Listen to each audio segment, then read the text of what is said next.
तो ये कहानी है एक ऐसे सुप्रीम लेवल स्वॉर्ड मास्टर की जो 188 साल की कल्टीवेशन और ग्लोरी के साथ अचानक मारा गया।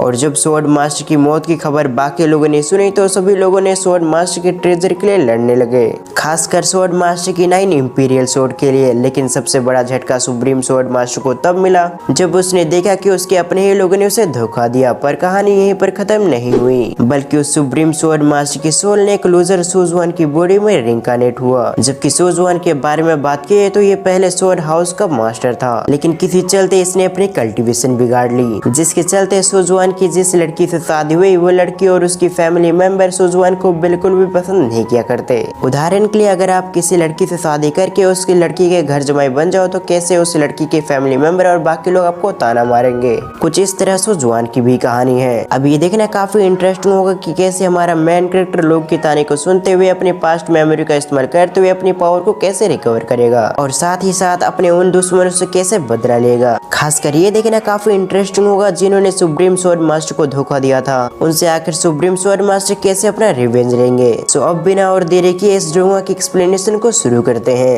एपिसोड की शुरुआत में हम एक ऐसी जगह का सीन देखते हैं जहाँ पर ट्रेजर के लिए फाइट चल रही थी, जबकि हम उसी जगह पर एक होल का सीन देखते हैं जिसके अंदर एक कॉफिन रखा हुआ था और उसके सामने एक लड़की खड़ी हुई थी। तभी उस लड़की ने अपने मास्टर को रिस्पेक्ट देते हुए कहा, आपने अपनी जिंदगी में अपने स्वॉर्ड से कई सारे लड़ाइयाँ लड़ी, जिसके चलते आपको स्वानजुन स्वॉर्ड मास्टर का टाइटल मिला। साथ ही इस दुनिया में अब तक ऐसा कोई भी व्यक्ति नहीं था जो आपसे ज्यादा ताकतवर हो, और आपकी इसी ताकत को देखते हुए इस पूरे हेवन और अर्थ में ऐसा कोई भी नहीं था जो आपकी इज्जत ना करे। लेकिन आपके जाते ही सभी लोगों ने आपको भुला दिया और सभी लोग आपके ट्रेजर के पीछे लड़ने लगे, जिसके चलते आपने जो अपनी पूरी जिंदगी में जो ग्लोरी हासिल की थी वो सभी काफी तेज से खत्म होती जा रही है। जबकि उसी जगह पर हम सुप्रीम स्वॉर्ड मास्टर के सोल को भी देखते हैं जो ये सब कुछ देख रहा था और सुन रहा था। साथ ही सुप्रीम स्वॉर्ड मास्टर बाहर की हो रही बैटल को देखकर याद करने लगा कि कैसे इन सभी ने एक वक्त पर अपने घुटने टेक गए थे उसके सामने, लेकिन उसकी डेथ होते ही इन सभी ने कैसे अपना असली चेहरा दिखा दिया। ये सब सोचते हुए सुप्रीम मास्टर को काफी बुरा लग रहा था। लेकिन जब सुप्रीम मास्टर ये सब सोच ही रहा था तभी उस जगह पर उसका दूसरा डिसाइपल भी आ गया। तभी उस स्टूडेंट ने अपने जूनियर सिस्टर से कहा, तुम पिछले 7 दिनों से मास्टर की बॉडी को गार्ड कर रही हो, लेकिन इन 7 दिनों के अंदर इस जगह पर काफी सारे पावरफुल कल्टिवेटर आ चुके हैं जो जल्दी इस हॉल तक भी पहुंच जाएंगे,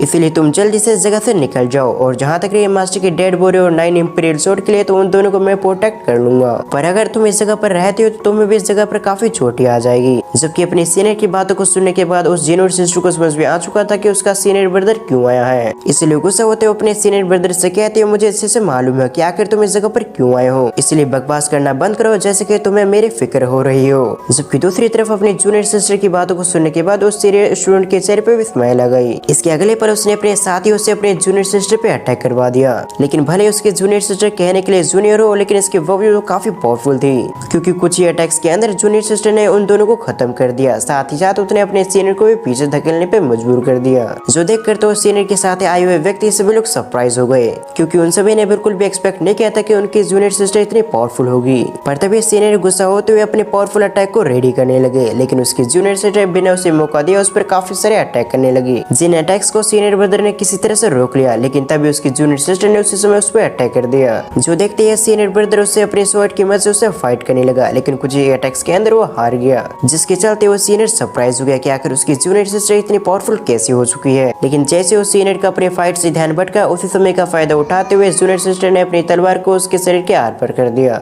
जो देखकर तो उस सीनियर के साथ आए हुए व्यक्ति सभी काफी गुस्सा हो गए, इसलिए उन्होंने बिना समय गवाए उस पर अटैक कर दिया। लेकिन जल्दी उस जूनियर ने अपने कुछ ही अटैक्स के अंदर उन सभी को मौत के घाट उतार दिया, जबकि बचे हुए लोगों ने उसके सामने सरेंडर कर दिया, इसलिए उसने बाकी लोगों को छोड़ दिया। साथ ही उस जूनियर सिस्टर ने इस जगह पर अनाउंसमेंट किया कि वो इस जगह की अब से क्वीन होगी और जो भी व्यक्ति उसके खिलाफ जाएंगे उसे भी मारे जाएंगे। ये कहने के साथ ही वो हॉल के अंदर फिर से उसने एंट्री किया। तब इस जूनियर सिस्टर ने अपने मास्टर के कॉफिन के पास आते हुए कहा, मैं पिछले 7 दिनों से आपके और आपके ट्रेजर्स की रक्षा कर रही हूँ। साथ ही इन 7 दिनों के अंदर जिन गद्दार ने भी आपकी चीजों को लेने की कोशिश की, मैंने उन सभी को मौत के घाट उतार दिया। और मैंने ऐसा इसलिए किया क्योंकि आपके काफी सारे एहसान मुझ पर थे, साथ ही मैं आपके डिसाइपल भी थी। लेकिन इन 7 दिनों के अंदर मैंने आपकी चीजों को प्रोटेक्ट करके आपके सारे कर्जों को उतार दिया है। पर अब जबकि आपकी मौत हो चुकी है तो आप 9 इंपीरियल स्वॉर्ड जैसी पावरफुल ट्रेजर को रखकर आप क्या करेंगे, इसलिए बेहतर होगा कि मैं उसे रख लूं और अपने लिए इस्तेमाल करूं। ये कहते हुए उस जूनियर ने अपने मास्टर के कॉफिन को खोल दिया। लेकिन जैसे उसने अपने मास्टर के कॉफिन को खोला उसी समय वो सरप्राइज हो गई, क्योंकि ना ही उस कॉफिन के अंदर सुप्रीम स्वॉर्ड मास्टर की डेड बॉडी थी और ना ही उसके स्वॉर्ड, जो देखकर तो वो जूनियर पूरी तरह से परेशान हो गई। साथ ही उसने अपने मन में कहा, आखिर जुआन आज वो स्वॉर्ड कहाँ है। जबकि अपनी जूनियर डिसाइपल को परेशान होता देख सुप्रीम स्वॉर्ड मास्टर हंसने लगे।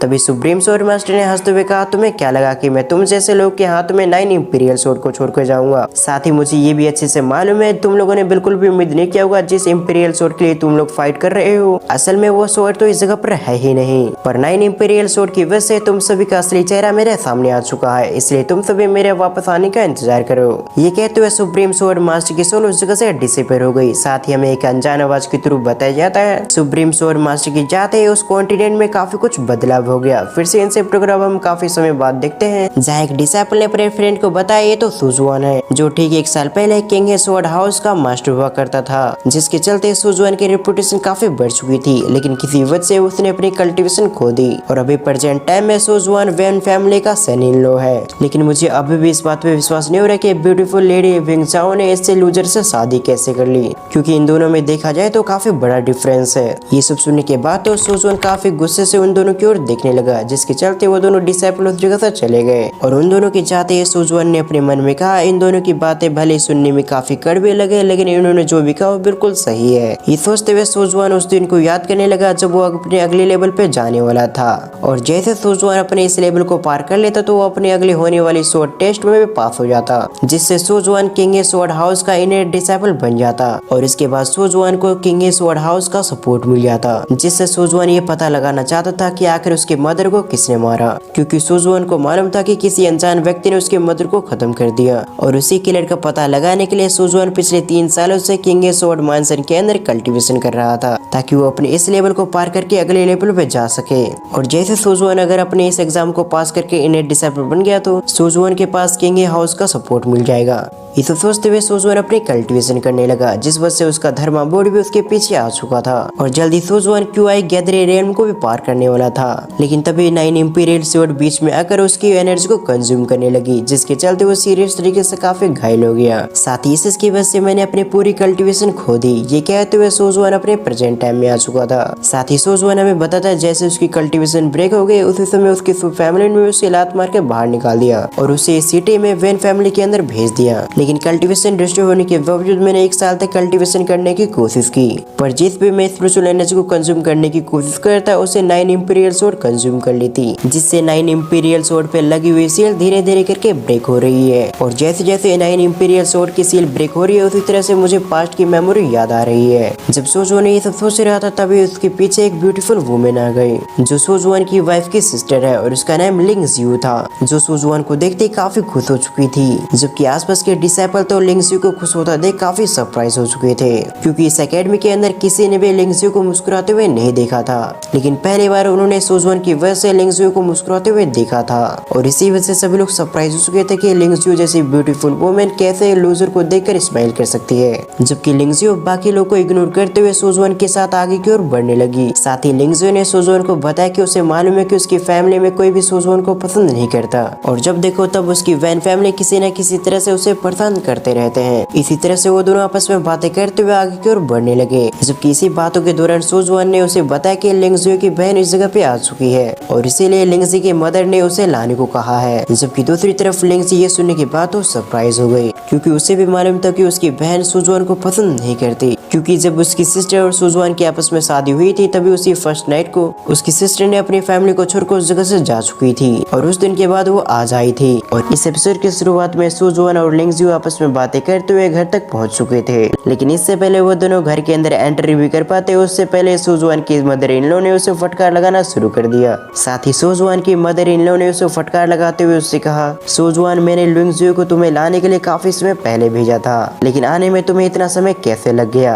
क्या तुम मुझे बताओगे, क्योंकि एकेडमी इतनी भी दूर नहीं है, कितना समय लग जाए। ये सुनने के बाद लिंग जियू सुजुआन की बचाव में कुछ कहने की कोशिश करती है, पर लिंग जियू की मदर ने उसकी बातों को काटते हुए उसे अंदर की ओर भेज दिया। लिंग जियू को उस जगह से भेजने के बाद लिंग जियू की मदर ने सुजुआन से कहा, कहीं तुम लिंग जियू को तो पसंद नहीं करते, क्योंकि अगर ऐसा है तो फिर मैं तुम्हें जान से मार दूंगी। जबकि अपनी मदर इन लोग की बातों को सुनने के बाद सुजुआन सरप्राइज होते हुए कहता है, वो तो मेरी छोटी बहन की तरह है, इसीलिए मैं उसके बारे में ऐसा बिल्कुल भी नहीं सोच सकता। जबकि सुजुआन की बातों को सुनने के बावजूद उसकी मदर इन लोग ने उसे कुछ समय और फटकार लगाया। फिर कुछ समय बाद उसने सुजुआन से कहा कि हमारे क्लैन हेड और बाकी सभी तुम्हारा इंतजार कर रहे हैं, इसीलिए एल्डर्स को बिना ज्यादा वेट करवाए जल्दी से हॉल हॉल के अंदर पहुंचो क्योंकि वो सभी तुमसे कुछ इम्पोर्टेंट बातें करना चाहते हैं। फिर अगले सीन में हम वेन फैमिली के मीटिंग हॉल को देखते हैं जहाँ पर काफी सारे लोग पहुंच चुके थे और किसी चीज को लेकर वो सभी आपस में बातें कर रहे थे और तभी उस जगह पर सुजुआन की एंट्री हुई, जिसे ये देखते ही सभी की नजर उस पे आ चुकी थी। जबकि सुजुआन की बात की तो वो अपनी वाइफ को देख रहा था जो बिना किसी एक्सप्रेशन के साथ एक जगह पे खड़ी हुई थी।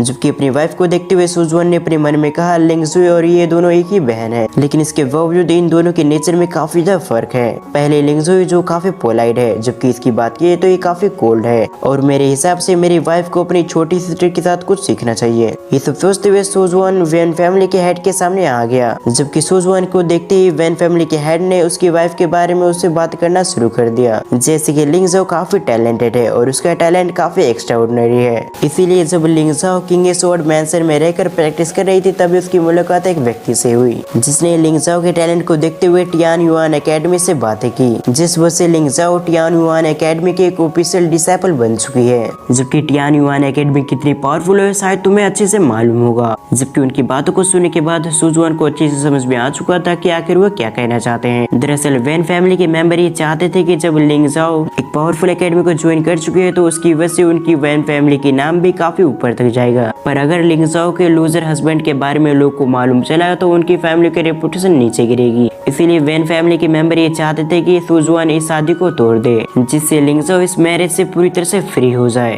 और इन फ्यूचर वेन फैमिली के मेंबर्स ने सोचा था कि एक पावरफुल मैन के साथ लिंगजाओ की शादी करवा देंगे, जिससे उनकी फैमिली की पावर और भी बढ़ जाएगी। इन चीजों के बारे में सोचते हुए सुजुआन ने कहा आप क्या कहना चाहते हैं मुझे अच्छे से मालूम है, लेकिन ये डिसीजन काफी बड़ा है, इसलिए मैं चाहता हूँ कि लिंगजाओ खुद डिसीजन ले। वो अगर इस मैरिज को ब्रेक करना चाहते है तो मैं बिल्कुल भी इनकार नहीं करूंगा। जब सुजुआन ये सब कुछ कह ही रहा था तभी उसके पीछे से एक आवाज आई जिसने उससे कहा सुजुआन तुम्हें अपने एल्डर की बातें समझना चाहिए। और जिस व्यक्ति ने सुजुआन से ये कहा था उसका नाम प्रिंस वेई था। जबकि प्रिंस वेई की बातों को सुनने के साथ ही सभी लोग उसकी ओर देखने लगे। साथ ही प्रिंस वेई को रिस्पेक्ट देने के लिए एल्डर भी अपनी जगह से खड़े हो गए थे, जिससे ये बात साफ था कि ये प्रिंस वेई किसी बड़ी फैमिली से बिलोंग करता है। सिंसिप्टोग्राम प्रिंस वेई को देखते हैं जिसने एल्डर को बताया कि वो सुजुआन से मिलने के लिए आया है। ये कहने के बाद प्रिंस वेई सुजुआन की ओर देखते हुए उससे कहता है मैंने बिल्कुल भी एक्सपेक्ट नहीं किया था कि किंग स्वॉर्ड मैंसन में कल्टीवेशन कहते हुए तुम अपने सारे कल्टीवेशन को खो दोगे और पूरी तरह से एक लूजर बन जाओगे। साथ ही पिछले 1 साल में मैं देख पा रहा हूँ तुमने बिल्कुल भी कल्टीवेशन नहीं की, या फिर लूजर बनने की वजह से तुम बिल्कुल भी कल्टीवेशन नहीं कर पा रहे। ये सब कुछ कहते हुए प्रिंस वेई के चेहरे पे स्माइल थी, जिससे साफ था कि वह सुजुआन को नीचा दिखा रहा था। जबकि ये सुनने के बाद सुजुआन को काफी गुस्सा आने लगा, इसलिए उसने प्रिंस वेई से कहा ऐसा लगता है कि तुम अपने प्रीवियस पिटाई को भूल चुके हो, तो क्यों ना एक बार फिर से हम फाइट कर ले, जिसके दौरान मैं तुम्हारी मेमोरी को फिर से ताजा कर दूंगा। ये सुनने के बाद प्रिंस वेई को भी गुस्सा आने लगा, लेकिन किसी तरह उसने अपने आप को शांत करते हुए कहा मेरे वेई फैमिली में आने के 2 कारण है। पहली वजह है कि मैं कल ही लिंगजाओ को टियान युआन एकेडमी ले जाऊंगा। साथ ही मैं पूरे वेई फैमिली से वादा करता हूँ कि लिंगजाओ को टियान युआन एकेडमी में किसी तरह प्रॉब्लम नहीं होगी। जो कि मेरी इस जगह पे आने की दूसरी वजह है कि मैं चाहता हूँ कि सुजुआन के साथ जो लिंगजाओ की मैरिज हुई है उसे ब्रेक कर दिया जाए। पर इससे पहले प्रिंस वेई अपनी बातें पूरी भी कर पाता उससे पहले लिंगजाओ ने उससे कहा तुम इस जगह से चले जाओ। जबकि बाकी लोग लिंगजाओ को सुजुआन को सपोर्ट लेता देख सरप्राइज हो चुके थे, क्योंकि ये पहली बार थी जब लिंगजाओ ने सुजुआन को सपोर्ट किया हो। जबकि लिंगजाओ के शब्दों को सुनने के बाद प्रिंस वेई भी सरप्राइज हो चुका था, लेकिन जल्दी से प्रिंस वेई ने लिंगजाओ को समझाते हुए कहा मैं तुम्हारी मदद करना चाहता हूँ जिससे तुम इस लूजर से छुटकारा पा सको। लेकिन एक बार फिर से लिंगजाओ ने प्रिंस वेई की बातों को काटते हुए उससे कहा कि वो मेरा हस्बैंड है, इसीलिए मैं बिल्कुल भी नहीं सुनूंगी कि कोई मेरे हस्बैंड के बारे में बुरा कहे। जबकि प्रिंस वेई की सिचुएशन को देखते हुए सुजुआन हंसने लगा। साथ ही सुजुआन ने प्रिंस वेई का मजाक उड़ाते हुए कहा क्या तुम मेरी वाइफ से शादी करना चाहते हो। ये कहने के बाद सुजुआन वेन फैमिली के लोगों पे गुस्सा होते हुए कहा इस जगह पर एक आउटसाइडर आकर वेन फैमिली के हॉल में आकर कह रहा है कि वह मेरी वाइफ का ध्यान रखेगा, और जब ऐसी बातें बाहर के लोग को मालूम होगा तो वो आखिर वेन फैमिली के बारे में क्या बात करेंगे। साथ ही जब बाहर के लोग को ये बातें मालूम होगी तो बाहर के लोग वेन फैमिली के लोगों पे हंसेंगे। जबकि दूसरी तरफ प्रिंस वेई उसकी बातों को सुनने के बाद काफी गुस्सा हो चुका था, इसलिए प्रिंस वेई ने सुजुआन पे हमला करने के लिए अपने फायर पावर से उस पर अटैक कर दिया। पर ये देखते हैं लिंगजाओ ने सुजुआन को बचाने के लिए अपनी आइस की पावर को एक्टिवेट करते हुए उस अटैक को डिस्ट्रॉय कर दिया। तभी लिंगजाओ हॉल से जाते हुए सुजुआन से कहते तुम मेरे हस्बैंड हो, इसलिए आज मैंने तुम्हें बचा लिया, पर अगली बार मैं तुम्हें बचाने के लिए अपनी पावर का इस्तेमाल बिल्कुल भी नहीं करूंगी। लेकिन ये बात साफ है कि हमारी शादी ज्यादा समय तक नहीं टिकेगी। ये कहने के बाद लिंगजाओ ने प्रिंस वेई से कहा आज जो भी कुछ इस जगह पे हुआ है वो मेरे खुद के डिसीजन थे, इसमें पूरे वेन फैमिली का कोई भी हाथ नहीं है, इसलिए मैं उम्मीद करूँ कि हम दोनों की फैमिली में आपस में फाइट लेट ना हो। ये कहते हुए लिंगजाओ उस जगह से चली गई, जबकि सुजुआन भी उस जगह से चला गया। फिर अगले सीन में हम सुजुआन को देखते हैं जो मार्शल आर्ट्स की प्रैक्टिस कर रहा था। तभी सुजुआन हमें बताता है कि कल्टीवेशन के अंदर 4 स्टेज हैं, martial dao, yuan dao, spiritual dao और आखिरी में मिस्टिकल डाओ। और मैंने अपनी प्रीवियस लाइफ में काफी अच्छे से कल्टीवेशन की, जिससे मैं मिस्टिकल डाओ के आखिरी रेलम में पहुंच चुका था।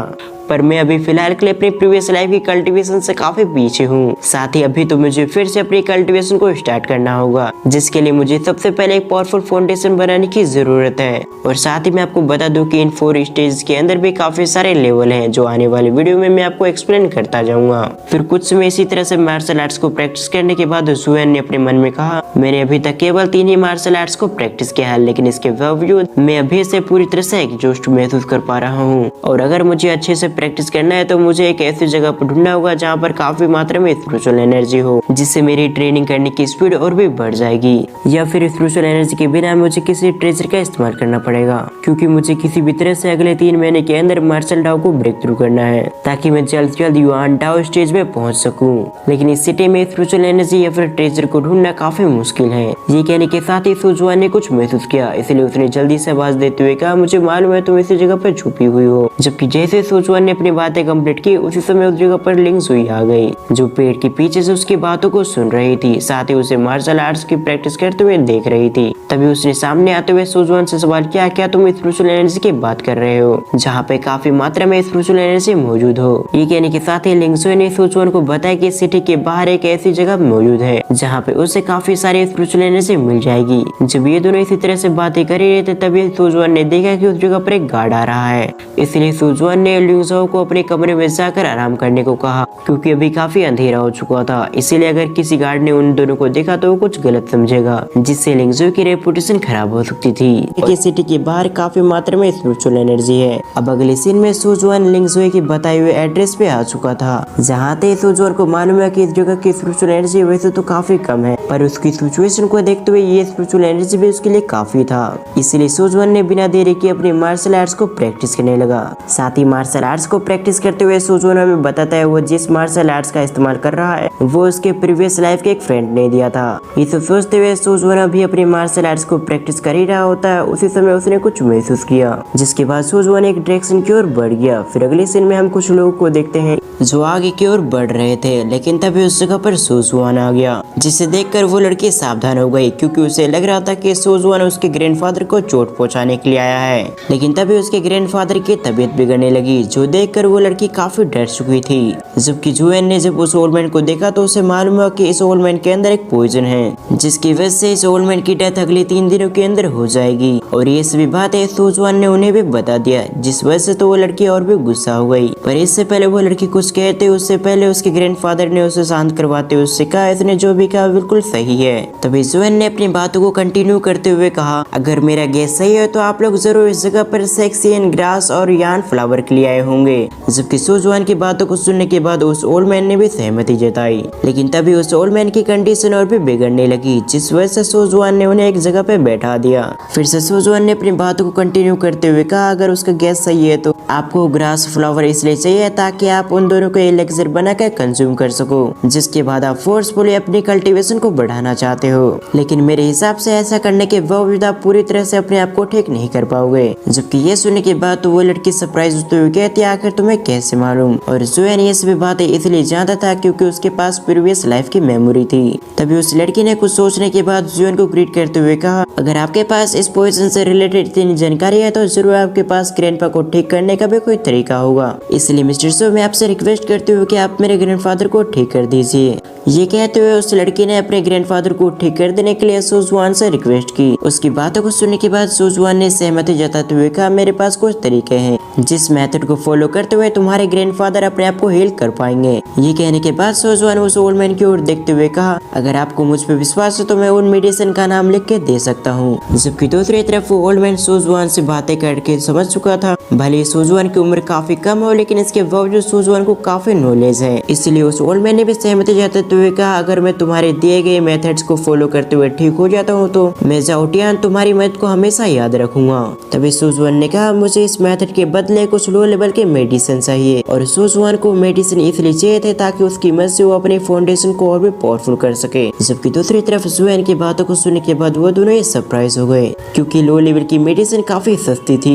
इसलिए वो दोनों इसके लिए तैयार हो गए। साथ ही साथ उस लड़की ने सुजुआन को 10,000 टेल्स भी दिए, लेकिन जुआन इतने सारे टेल्स को लेने से मना कर देता है। जो देखकर उस ओल्ड मैन ने सुजुआन से कहा, ये मेरी ओर से ग्रीडिंग है, इसलिए मैं उम्मीद करूंगा कि मिस्टर सु आप इसे रख लेंगे। जबकि उस ओल्ड मैन की बातों को सुनने के बाद आखिरकार सुजुआन ने भी उन 10,000 टेल्स को रख लिया। फिर सुजुआन ने मेडिसिन का नाम कागज पे लेके उन्हें दे दिया। साथ ही सुजुआन ने उस ओल्ड मैन से कहा कि आपको अगले 7 दिनों के लिए इस मेडिसिन को लेने होंगे और फिर 7 दिनों के बाद मैं आपके बॉडी से पूरी तरह से टॉक्सिन पॉइजन को निकाल दूंगा। जबकि सुजुआन की बातों को सुनने के बाद वो ओल्ड मैन सुजुआन का काफी धन्यवाद करने लगा और कुछ समय बातें करने के बाद सुजुआन उस जगह से चला गया। और तभी उस ओल्ड मैन को याद आया कि उसने सुजुआन का नाम पूछना उससे भूल ही गया। फिर अगले सीन में हम रात का सीन देखते हैं, जहाँ पर सुजुआन बाथटब में बैठा हुआ था। साथ ही सुजुआन ने इस बाथटब के अंदर कुछ मेडिसिन को मिला रखा था और इन मेडिसिन से सुजुआन की फाउंडेशन और भी पावरफुल हो जाएगी, जिसकी वजह से सुजुआन को अगले लेवल पे ब्रेक थ्रू करने में थोड़ी आसानी होगी। इसीलिए अगले 2 घंटे तक सुजुआन ने बाथटब के अंदर बिताया। फिर अगले 2 घंटे के बाद सुजुआन अपने कमरे से बाहर आ गया। फिर सुजुआन ने अपनी हल्की सी पावर का इस्तेमाल किया, जहाँ से मालूम हुआ कि उसकी पावर पहले से बढ़ चुकी है और ये सब कुछ उस मेडिसिन बाथटब की वजह से हुआ था। अभी सुजुआन इन सभी चीजों के बारे में सोच ही रहा था, तभी उस जगह पर लिंगजुई आ गई। जबकि लिंगजुई को उस जगह पर देखकर सुजुआन सरप्राइज हो चुका था। तभी लिंगजुई ने उसे बताया कि आज उसका बर्थडे है। ये सुनने के बाद तो सुजुआन फिर से एक बार सरप्राइज हो गया। साथ ही सुजुआन लिंगजुई से माफी मांगते हुए कहता है, मुझे माफ करना, मुझे तुम्हारे बर्थडे के बारे में कुछ भी याद नहीं था। जबकि सुजुआन की बातों को सुनने के बाद लिंगजुई थोड़ा उदास हो गई, लेकिन किसी तरह से लिंगजुई ने अपनी उदासी को छुपाते हुए कहा, इसकी मुझे आदत हो चुकी है और वैसे भी कुछ दिनों के बाद ग्रैंडमा 80 साल की हो जाएगी और इसीलिए बाकी सभी उनके बर्थडे में बिजी होंगे और इसी वजह से मेरी फैमिली को भी मेरा बर्थडे याद नहीं होगा। ये कहने के बाद लिंगजुई पीछे पलटते हुए सुजुआन से कहती है, मैंने आज अपने सभी दोस्तों को इनवाइट किया है खाने पे और जिस होटल के अंदर मैंने उन सभी को इनवाइट किया था अब तक वो सभी आ चुके होंगे और मैं इस जगह पे मैं आपको भी अपनी डिनर पार्टी में इनवाइट करना चाहती हूँ। अब ये सुनने के बाद सुजुआन भी डिनर पार्टी में जाने के लिए तैयार हो गया। फिर अगले सीन में हम उसी होटल का सीन देखते हैं, जहाँ पर लिंगजुई ने अपने सभी फ्रेंड को इनवाइट किया था और तभी लिंगजुई के फ्रेंड्स ने देखा कि लिंगजुई उस जगह पे आ चुकी है, इसीलिए लिंगजुई के सभी फ्रेंड्स उसे कांग्रेचुलेशन कहने लगे। तभी लिंगजुई का फ्रेंड लिंगजुई का बर्थडे विश करते हुए अपने पास से एक तोहफा निकालता है, जिसे उसने लिंगजुई को देते हुए उसने कहा कि स्पेशली मैंने तुम्हारे लिए तैयार किया है और साथ ही मैं विश करता हूँ कि तुम काफी आसानी से होने वाले एग्जाम में पास हो जाओ। दरअसल कुछ ही समय बाद किंग स्वॉर्ड मैंशन में एक एग्जाम होने वाला था और लिंगजी का ये फ्रेंड इसी एग्जाम के बारे में बातें कर रहा था। जबकि ये कहने के साथ ही उसने बॉक्स को ओपन किया, जिसके अंदर purple phoenix jade hair pen रखा हुआ था, जिसे देखकर तो उस जगह पर लिंगजी के फ्रेंड्स मौजूद सभी सरप्राइज हो गई, क्योंकि वो हेयर पेन काफी ज्यादा महंगी थी। जबकि अपने फ्रेंड्स की बातों को सुनने के बाद लिंगजी ने उस तोहफे को लेने से मना कर दिया। साथ ही लिंगजी ने अपने फ्रेंड्स से कहा, ये देखने में काफी ज्यादा महंगा लग रहा है, इसीलिए अच्छा हुआ कि तुम इस तोहफे को अपने पास ही रखो। जबकि ये सुनने के बाद लिंगजी के फ्रेंड ने एक बार फिर से कोशिश करते हुए कहा, मैं अपनी इच्छा से तुम्हें ये तोहफा देना चाहता हूँ, इसलिए मैं उम्मीद करूंगा कि तुम इसे रख लो। साथ ही मैं तुम्हें इसे लेने के लिए बिल्कुल भी फोर्स नहीं कर रहा, बल्कि ये तो बस मेरी ओर से एक बर्थडे गिफ्ट है। ये कहते हुए नेटियान ने लिंगजी को एक बार फिर से मनाने की कोशिश की। जबकि उसकी बातों को सुनने के बाद लिंगजी काफी प्रेशर फील कर रही थी और इसको महसूस करते हुए सुजुआन ने आगे बढ़ते हुए उस बॉक्स को बंद कर दिया। साथ ही सुजुआन ने नेटियांग से कहा कि तुम लिंगजी को दोस्त हो और तुम्हें ये बात अच्छे से मालूम हुआ कि लिंगजी इतनी कीमती गिफ्ट किसी से भी नहीं लेती, इसीलिए बिना फालतू में उस पर प्रेशर डालना बंद करो। ये सुनने के बाद नेटियान काफी गुस्सा हो गया। साथ ही उसने सुजुआन से कहा, अगर ऐसी बात हो तो लिंगजी रिश्ते में तुम्हारी सिस्टर इन लॉ है, इसलिए तुम आखिर मुझे बताओ, आखिर तुमने अपनी सिस्टर इन लॉ को बर्थडे पे क्या गिफ्ट दिया। ये कहने के साथ ही नेटियांग ने सभी के सामने सुजुआन की बेइज्जती की, क्योंकि उसे भी अच्छे से मालूम था कि सुजुआन पक्का उसका बर्थडे भूल चुका होगा या फिर उसके पास पैसे नहीं होंगे। और एक हद तक नेटियांग की बिल्कुल बात सही थी, क्योंकि सुजुआन लिंगजी के बर्थडे पूरी तरह से भूल चुका था। तभी सुजुआन ने अपनी गलती को एडमिट करते हुए कहा, मैं उसका बर्थडे भूल चुका था और जब तक लिंगजी ने मुझे ये बताया कि उसका आज बर्थडे है तब तक काफी टाइम बीत चुका था और लिंगजी के इनवाइट करने पर सबसे पहले मुझे यहाँ पर आना पड़ा, पर यहाँ से निकलने के बाद मैं लिंगजी को तोहफा दे दूंगा। ये सुनने के बाद नेटियांग की बोलती बंद हो गई। अब उसे समझ में नहीं आ रहा था कि अब उसे क्या कहना चाहिए और जैसे यहाँ का माहौल थोड़ा सा ठीक हुआ ही था तभी उस जगह पर कुछ लोग आ गए। तभी सामने वाले व्यक्ति ने लिंगजू की ओर देखते हुए कहा कि आज मुझे मालूम है कि आज तुम्हारा बर्थडे है और कुछ ही समय पहले मुझे मालूम है कि तुम इस जगह पर अपने फ्रेंड के साथ अपने बर्थडे को सेलिब्रेट कर रही हो और ये इन्फॉर्मेशन मिलते ही मैं भी तुम्हारी डिनर पार्टी में आ गया। जबकि अपने सामने वाले इंसान को देखने के साथ ही लिंगजू काफी गुस्सा हो गई, साथ ही उस जगह से उसे निकालते हुए कहते हैं तुम इस जगह से दफा हो जाओ, क्योंकि ना ही मैंने तुम्हें अपनी डिनर पार्टी में इन्वाइट किया है और ना ही तुम्हारा इस जगह पे वेलकम है। जबकि लिंगजू की बातों को सुनने के बाद वो व्यक्ति हंसते हुए कहता है मुझे इससे बिल्कुल भी फर्क नहीं पड़ता कि तुम मेरा स्वागत करते हो या फिर नहीं, फर्क तो इस बात से चलता है क्या मैं तुमसे शादी करके तुम्हें इस जगह से ले जा सकता हूँ। जो सुनने के बाद सभी लोग सरप्राइज हो गए और उसी के बारे में बातें करने लगे और इन लोग की बातों से मैं मालूम पड़ता है कि इसका नाम हुआ जेंग है, जो इस सिटी के 3 रॉयल फैमिली में से एक का वंशज है, जिसके चलते हुआ जेंग का बैकग्राउंड काफी पावरफुल है। तभी हुआंग जेंग ने फिर से लिंगजू से कहा तुम मुझसे शादी कर लो, जिससे तुम्हें और तुम्हारी फैमिली को काफी बेनिफिट मिलेगा। ये सुनने के बाद तो लिंगजू दूसरी तरफ काफी गुस्सा हो गई, पर लिंगजू के एक्सप्रेशन को देखते हुए हुआंग जेंग ने कहा तुम गुस्से में भी काफी प्यारी लगती हो। तभी नेटियान लिंगजू का फ्रेंड सामने आते हुए कहता है तुम्हें ऐसी बातें नहीं करना चाहिए। उसकी बातों को सुनने के बाद हुआंग जेंग गुस्सा होते हुए कहता है तुम्हें बीच में पढ़ने की कोई जरूरत नहीं है, नहीं तो मेरे बॉडीगार्ड्स तुम्हारे यहीं पर चैप्टर क्लोज कर देंगे और वैसे भी तुम्हारी फैमिली मेरी फैमिली के सामने कुछ भी नहीं है। ये कहते हुए हुआंग जेंग ने अपना एक पंच उसे दे मारा, जिसकी वजह से नेटियान नीचे गिर गया। जबकि दूसरी तरफ नेटियान सभी के सामने पिटाई खाकर काफी शर्मिंदा फील कर रहा था, लेकिन नेटियान जानता था कि अगर उसने हुआंग जेंग से फाइट करने की कोशिश की तो ये मैटर और भी बड़ा हो जाएगा, जिसके बाद उसकी फैमिली भी इसके अंदर आ जाएगी। इसीलिए नेटियान ने आगे कुछ भी नहीं कहा। जबकि दूसरी तरफ सोजुआन भी अपने मन में सोच रहा था कि हुआंग जेन की फैमिली काफी पावरफुल है, इसीलिए नेटियान चाहकर भी हुआंग जेन से फाइट नहीं कर पाएगा, नहीं तो हुआंग जेन की फैमिली नेटियान की फैमिली को बिल्कुल भी नहीं छोड़ेगी। जबकि दूसरी तरफ अपने बर्थडे पार्टी को बिगड़ता देख लिंगजू काफी गुस्सा हो गई, इसलिए वो हुआंग जेन के सामने आते हुए कहती है आखिर तुम इस जगह पर क्यों आए हो। दूसरी तरफ हुआंग जेन उसकी बातों को सुनने के बाद कहता है दरअसल मैं तुम्हें ये बताने आया हूँ कि मेरी फैमिली कुछ समय के बाद तुम्हारी फैमिली के अंदर हमारे रिश्ते की बात करने जाएगी और इसी न्यूज को देने के लिए मैं इस जगह पे आया हूँ। जबकि हुआंग जेन की बातों को सुनने के बाद लिंगजू उससे कहती है मैं तुमसे शादी करने से बेहतर मरना पसंद करूंगी, इसीलिए तुम भूल जाओ कि मैं तुमसे शादी भी करूंगी। जिस पर हुआंग जेन ने उसके बातों का रिप्लाई करते हुए कहा जैसे कि तुम्हारी सिस्टर ने इस यूजलेस पर्सन से शादी की, सेम उसी तरह तुम मुझसे भी शादी कर सकती हो और इनफैक्ट मैं इस यूजलेस पर्सन से कई गुना अच्छा हूँ और मेरी फैमिली बैकग्राउंड भी इससे काफी बेहतर है। ये सुनने के बाद लिंगजू काफी परेशान हो गई, उसे समझ में नहीं आ रहा था कि अब उसे क्या करना चाहिए, क्योंकि हुआंग जेन की बातों से वो समझ चुके थे कि वो हुआंग जेन इतनी आसानी से उसे इस जगह से नहीं जाने देगा। लेकिन जब लिंगजू परेशान हो रही थी तभी सोजुआन सामने आते हुए उससे कहता है तुम्हें फिक्र करने की जरूरत नहीं है, क्योंकि आगे के मामले को मैं खुद देख लूंगा। ये कहने के साथ ही वो सामने आ गया। जबकि उसकी बातों को सुनने के बाद हुआंग जेन गुस्सा होते हुए कहता है तुम क्या बकवास कर रहे हो। ये कहने के साथ ही उसने सोजुआन को धमकी दी, साथ ही उसने सोजुआन से कहा तुमने इतनी बकवास की है, इसकी वजह से मैं तुम्हारी पिटाई करूंगा, लेकिन तुम फिक्र मत करना क्योंकि मैं तुम्हारी जान नहीं लूंगा। ये कहते हुए उसने सोजुआन का मजाक उड़ाया। उसके बाद उसने अपने गार्ड को भेजकर सोजुआन की पिटाई कराने की कोशिश की, क्योंकि उन सभी को अच्छे से मालूम था कि सोजुआन के पास कोई भी पावर नहीं है, लेकिन इसके बावजूद वो हुआंग जेन के सामने इतनी बकवास करने की हिम्मत कर रहा है। जबकि दूसरी तरफ हम हुआंग जेन को गार्ड्स को देखते हैं जिसने सोजुआन को चारों तरफ से घेर लिया था और अगले पल एक गार्ड ने अपनी मार्शल आर्ट्स की मदद से सोजुआन पे अटैक करने की कोशिश की, लेकिन तभी सोजुआन ने उसके अटैक को ब्लॉक करते हुए अपने हाथों में स्पिरिचुअल एनर्जी को गैदर कर लिया और अगले पल उस गार्ड को सोजुआन ने एक पंच मार दिया। जबकि ये देखते ही दूसरे गार्ड ने भी अपनी मार्शल आर्ट्स की मदद से सोजुआन पे अटैक कर दिया,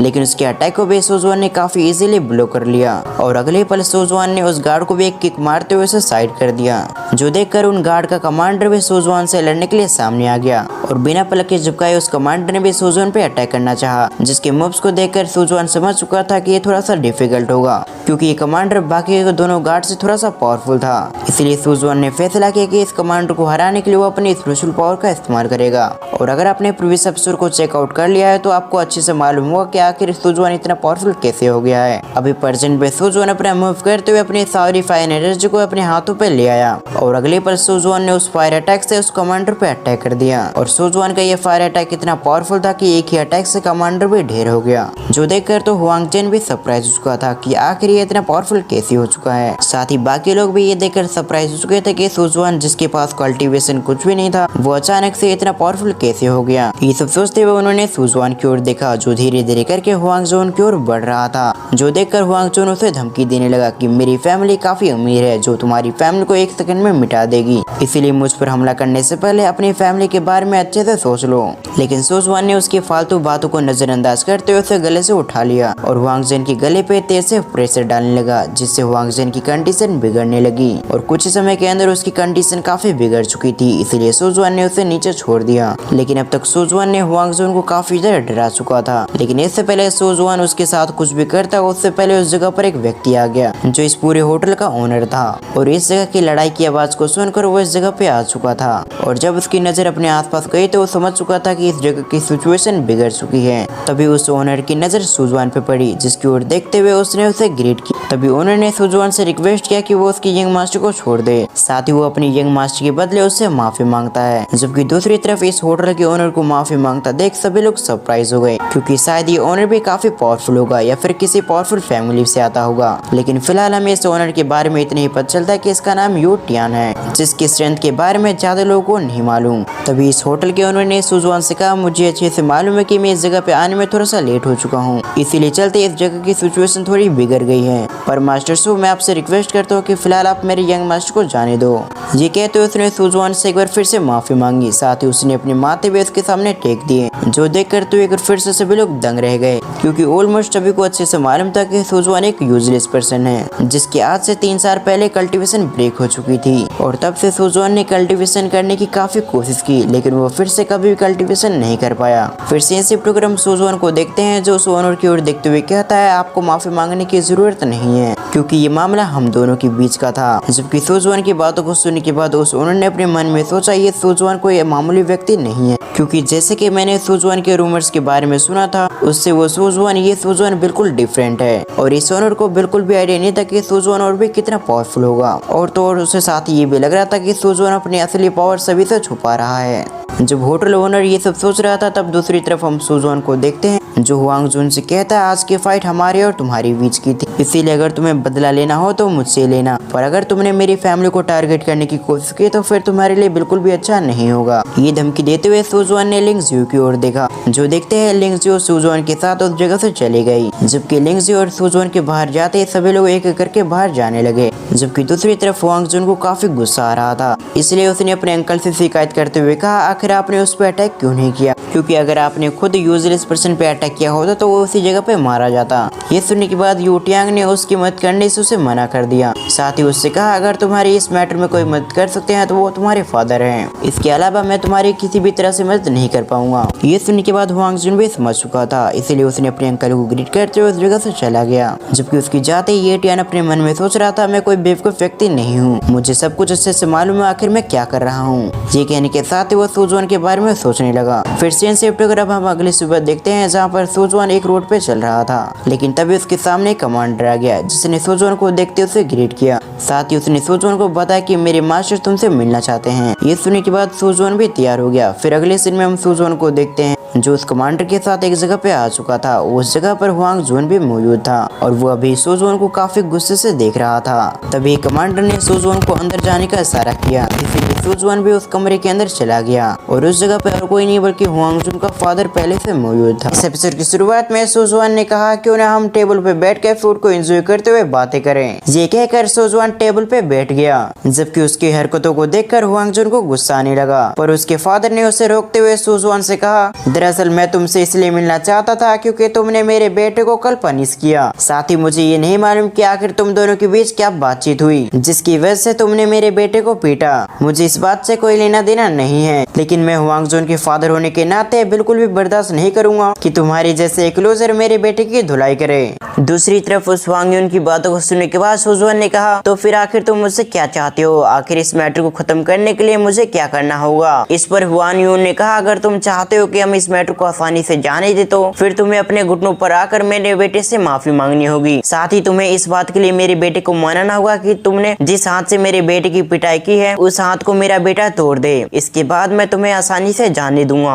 उसकी बातों को सुनने के बाद सुजवान ने स्माइल करते हुए कहा, मैंने बिल्कुल भी एक्सपेक्ट नहीं किया था कि मैं तुम्हारे बेटे को पीट कर इतनी आसानी से निकल जाऊंगा, क्योंकि अगर मैं तुम्हारी जगह होता, अगर किसी ने मेरे बेटे के साथ ऐसा किया होता तो मैं उसे जान से ही मार देता। ये कहते हुए सुजवान ने उनका मजाक उड़ाया। जबकि दूसरी ओर सुजवान की बातों से हुआंग यून काफी भड़क गया, पर इससे पहले हुआंग यून सुजवान के साथ कुछ करता उससे पहले उस जगह पर सिटी लोड आ गए, जिसने आते ही हुआंग यून को फटकार लगाते हुए बताया, सुजवान प्रिंसेस लिंगयाओ का फ्रेंड है, इसीलिए अगर तुमने उसके साथ कुछ भी किया तो प्रिंसेस हमें बिल्कुल भी नहीं छोड़ेगी। और शायद प्रिंसेस लिंगयाओ यही लड़की होगी जिसके ग्रैंडफादर को सुजवान ने कुछ एपिसोड पहले बचाया था। और अभी प्रेजेंट टाइम में सिटी लोड की बातों को सुनने के बाद उस जगह पे मौजूद सभी लोग चौंक गए, क्योंकि उन्हें अच्छे से मालूम था कि प्रिंसेस लिंगयाओ कितनी पावरफुल और किस बैकग्राउंड से आती है। इसीलिए जैसे उन्हें मालूम हुआ सुजवान प्रिंसेस लिंगयाओ का फ्रेंड है, तो हुआंग यून और बाकी सभी काफी डर गए, क्योंकि अब अगर उन्होंने सुजवान के साथ कुछ भी करने की कोशिश की तो वो सभी प्रिंसेस लिंगयाओ के हाथों मारे जाएंगे। जबकि दूसरी ओर सुजवान समझ गया कि अब सब कुछ उसके हाथों में है, इसलिए सुजवान ने उन्हें डराते हुए कहा, अब अगर तुम सभी इस जगह से जाना चाहते हो तो उससे पहले तुम्हें भी वही करना होगा जो अभी तुमने मुझसे करने के लिए कहा था, और अगर तुमने वैसा नहीं किया तो फिर तुम्हें अच्छे से मालूम होगा प्रिंसेस लिंगयाओ तुम्हारे साथ क्या करेगी। जबकि ये सुनते ही हुआंग जून अपने घुटनों पे आ गया और अभी तक किए गए गलती के लिए माफी मांगने लगा, क्योंकि उसे मालूम था अगर उसने अभी घुटने नहीं टेके तो उसकी फैमिली खतरे में आ जाएगी। जबकि दूसरी ओर सुजवान ये देखने के बाद उन्हें माफ कर दिया, और इस जगह से जाते हुए सुजवान ने उन्हें धमकी दी, लेकिन अगली बार अगर तुमने ऐसी गलती की तो शायद मैं तुम्हें माफ नहीं कर पाऊंगा। इनडायरेक्टली सुजवान इन्हें धमकी दे रहा था, अगर इन्होंने फिर से ऐसी गलती करने की कोशिश की तो सुजवान इन्हें इससे भी बड़ी सजा देगा। फिर अगले सीन में हम सुजवान को बाथटब में बैठे हुए देखते हैं, जहाँ वो अपने मन में सोच रहा था, मुझे कल्टीवेशन करने के लिए हर रोज 500 टेल्स की मेडिसिन खरीदना पड़ता है, उसके बाद ही मैं जाकर अपनी कल्टीवेशन कर पाता हूँ, पर मेरी कल्टीवेशन के लिए इतनी मेडिसिन काफी नहीं होगा। और इस जगह पर हमें सुजवान की बातों से मालूम होता है कि उसके पास पैसे खत्म हो चुके हैं, और अगर आपको याद हो तो सुजवान ने उन्हें 1 हफ्ते के बाद आने को कहा था, जिसके बाद वो ओल्ड मैन का फिर से इलाज करेगा। फिर अगले सीन में हम देखते हैं वो ओल्ड मैन और उसकी ग्रैंडडॉटर सुजवान से मिलने के लिए आ चुकी थी, जबकि ऑलरेडी सुजवान को मालूम था कि इन दोनों ने उसकी आइडेंटिटी को जान लिया है, इसलिए उस ग्रैंडडॉटर ने सुजवान से माफी मांगी, जबकि सुजवान ने भी उन्हें माफ कर दिया। तभी सुजवान ने उस ओल्ड मैन से कहा, मैं आपकी इंजरी को पूरी तरह से ठीक कर दूंगा, और आपकी इंजरी को ठीक करने के लिए मेरे पास 2 ऑप्शन है। पहला ऑप्शन है कि मैं आपको फिर से एक प्रिस्क्रिप्शन दूं, जिससे आप 10 दिनों में ठीक हो जाओगे, लेकिन इसके बाद आप कभी भी कल्टीवेशन नहीं कर पाओगे और ना ही अपनी कल्टीवेशन में कभी भी आगे बढ़ पाओगे।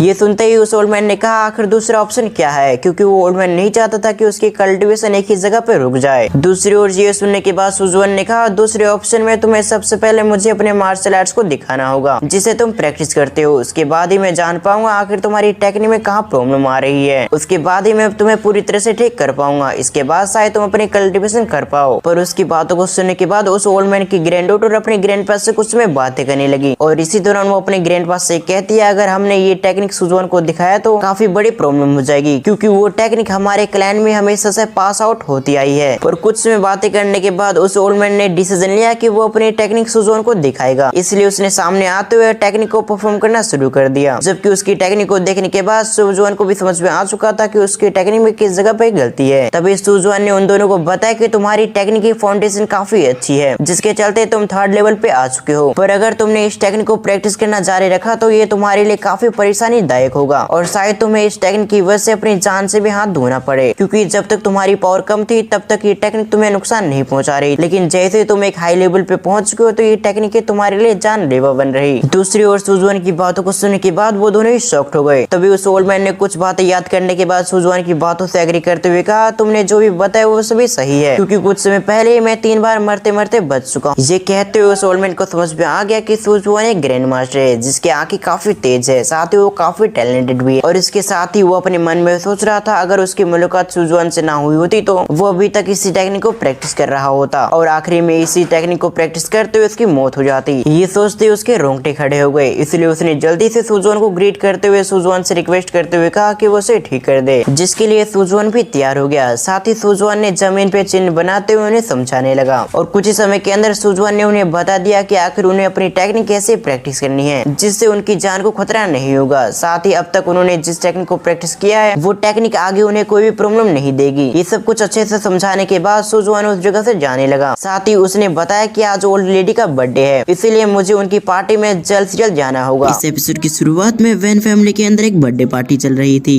और ये बर्थडे पार्टी वैन फैमिली के एक सेंसस की होती है। और इस मौके का फायदा उठाकर वैन फैमिली ने कई सारे फैमिली को बर्थडे पार्टी पे इनवाइट किया था कि इस बर्थडे पार्टी के बहाने वैन फैमिली कई सारे फैमिली के साथ कनेक्शन बना सके। और तभी लिंगजुई भी सुजुआन के साथ बर्थडे पार्टी के अंदर आ गई। पर वैन फैमिली के कई सारे लोग सुजुआन को पसंद नहीं करते थे और उन्हीं में से एक वैन साओ नाम का व्यक्ति भी था जो सुजुआन को उस जगह पे देखकर बिल्कुल भी खुश नहीं लग रहा था। इसलिए वैन साओ ने सुजुआन की बेइज्जती करते हुए उसे इस जगह से निकल जाने को कहा। पर उसके शब्दों को सुनने के बावजूद सुजुआन ने उसे कुछ भी नहीं कहा। पर लिंगजुई सुजुआन की बेइज्जती सुनकर काफी गुस्सा हो गई। इसलिए लिंगजुई ने वैन साओ से कहा, अगर तुम्हें इतनी दिक्कत हो रही है तो तुम इस जगह से क्यों नहीं निकल जाते। और इस बर्थडे पार्टी के अंदर हमारे एंसेस्टर ने खासकर सुजुआन को इस बर्थडे पार्टी में इनवाइट किया है, इसलिए अगर तुम्हें कुछ परेशानी हो रही है तो तुम जाके एंसेस्टर से बातें करो। जबकि लिंगजाओ की बातों को सुनने के बाद साओबाई चुप हो गया। तभी साओबाई के फादर ने उसे शांत करते हुए कहा, आज का दिन हमारे और हमारी फैमिली के लिए काफी इम्पोर्टेंट है, इसलिए तुम अपना दिन बेकार मत करो। और वैसे भी हमारे फैमिली के फर्स्ट और सेकंड एलर ने इस जगह पर कई सारे फैमिली के लोगों को इन्वाइट किया है ताकि बाकी फैमिली से जान पहचान कर सके और अपनी फैमिली की पावर को इंक्रीज कर सके। दूसरी तरफ साओबाई अपने फादर की बातों को अच्छे से समझ गया, इसलिए वो शांत होकर पार्टी को एंजॉय करने लगा। तभी इसी दौरान उस जगह पर एक अनाउंसमेंट हुई जिसने सभी को बताया कि इस बर्थडे पार्टी में हुआंग फैमिली के मेंबर भी आए हैं। जबकि ये सुनने के बाद तो कई सारे लोग शॉक हो गए क्योंकि हुआंग फैमिली काफी पावरफुल थी।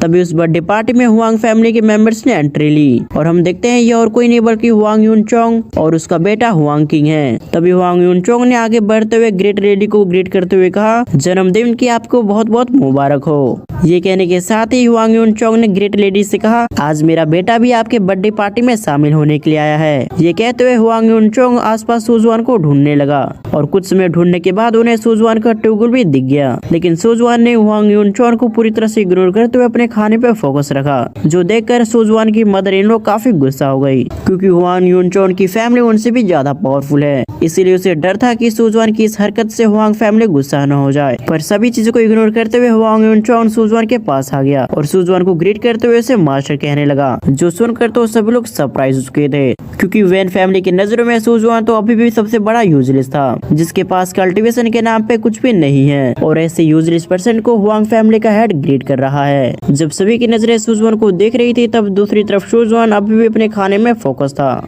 जो देखते हुए लिंगजू को समझ में आ चुका था अगर उसने कुछ भी नहीं कहा तो हुआंग फैमिली के मेंबर ऑफेंड हो जाएंगे। इसीलिए लिंगजू ने अपने पैरों से सुजुआन के पैरों पर मारते हुए उसका ध्यान हुआंग फैमिली के मेंबर पे की। जबकि लिंगजू के इशारे को सुजुआन भी समझ गया, इसीलिए सुजुआन ने हुआंग यूनचोंग से कुछ समय तक बातें की। दूसरी तरफ वैन फैमिली के हेड अपनी सीट से उठकर हुआंग फैमिली के मेंबर के पास आ गए क्योंकि उन्हें भी डर था कि सुजुआन की हरकतों से वो गुस्सा हो सकते हैं। इसीलिए उन्होंने खुद आगे बढ़कर हुआंग यूनचोंग को इनवाइट किया। जबकि हुआंग यूनचोंग ने आगे की ओर बढ़ते हुए अपने बेटे को इशारा किया, जबकि अपने फादर की इशारे को समझते हुए हुआंग किंग सुजुआन के टेबल के पास आ गया। तभी हुआंग किंग ने उस जगह पे बैठने से पहले सुजुआन से परमिशन लिया। तभी उस जगह पे साओबाई नाम का व्यक्ति आ गया जिसने हुआंग किंग के पास आते हुए अपनी सीट उसे ऑफर की, पर हुआंग किंग ने साफ साफ उसकी सीट को मना कर दिया क्योंकि उसके फादर ने साफ शब्दों में उसे इशारा किया था कि वो सुजुआन के पास जाके बैठे और ऐसा इसलिए था क्योंकि कुछ समय पहले उन्होंने सुजुआन की कनेक्शन को देख लिया था, इसलिए वो अब चाहकर भी सुजुआन को हल्के में नहीं ले सकते थे। दूसरी तरफ हुआंग किंग को इतना पोलाइट देखकर सुजुआन थोड़ा सा परेशान हो गया क्योंकि इतने सारे लोग के सामने हुआंग किंग सुजुआन के पास बैठने के लिए उससे परमिशन ले रहा था। इसलिए सुजुआन ने हुआंग किंग को नॉर्मल बर्ताव करने के लिए कहा, जिस चीज को समझते हुए हुआंग किंग भी उस जगह पे बैठ गया। और तभी एक बार फिर से उस जगह पे अनाउंसमेंट हुआ जिसने सभी को बताया कि ली फैमिली इस जगह पे आ रही है। जबकि ली फैमिली के बारे में सुनते ही हुआंग किंग सरप्राइज हो गया। साथ ही हुआंग किंग ने सुजुआन से कहा, मेरे फादर ने एक बार बताया था कि ली फैमिली और वैन फैमिली के बीच में कभी भी अच्छे रिलेशनशिप नहीं रहे हैं, तो फिर आज ली फैमिली इस जगह पे क्यों आई है।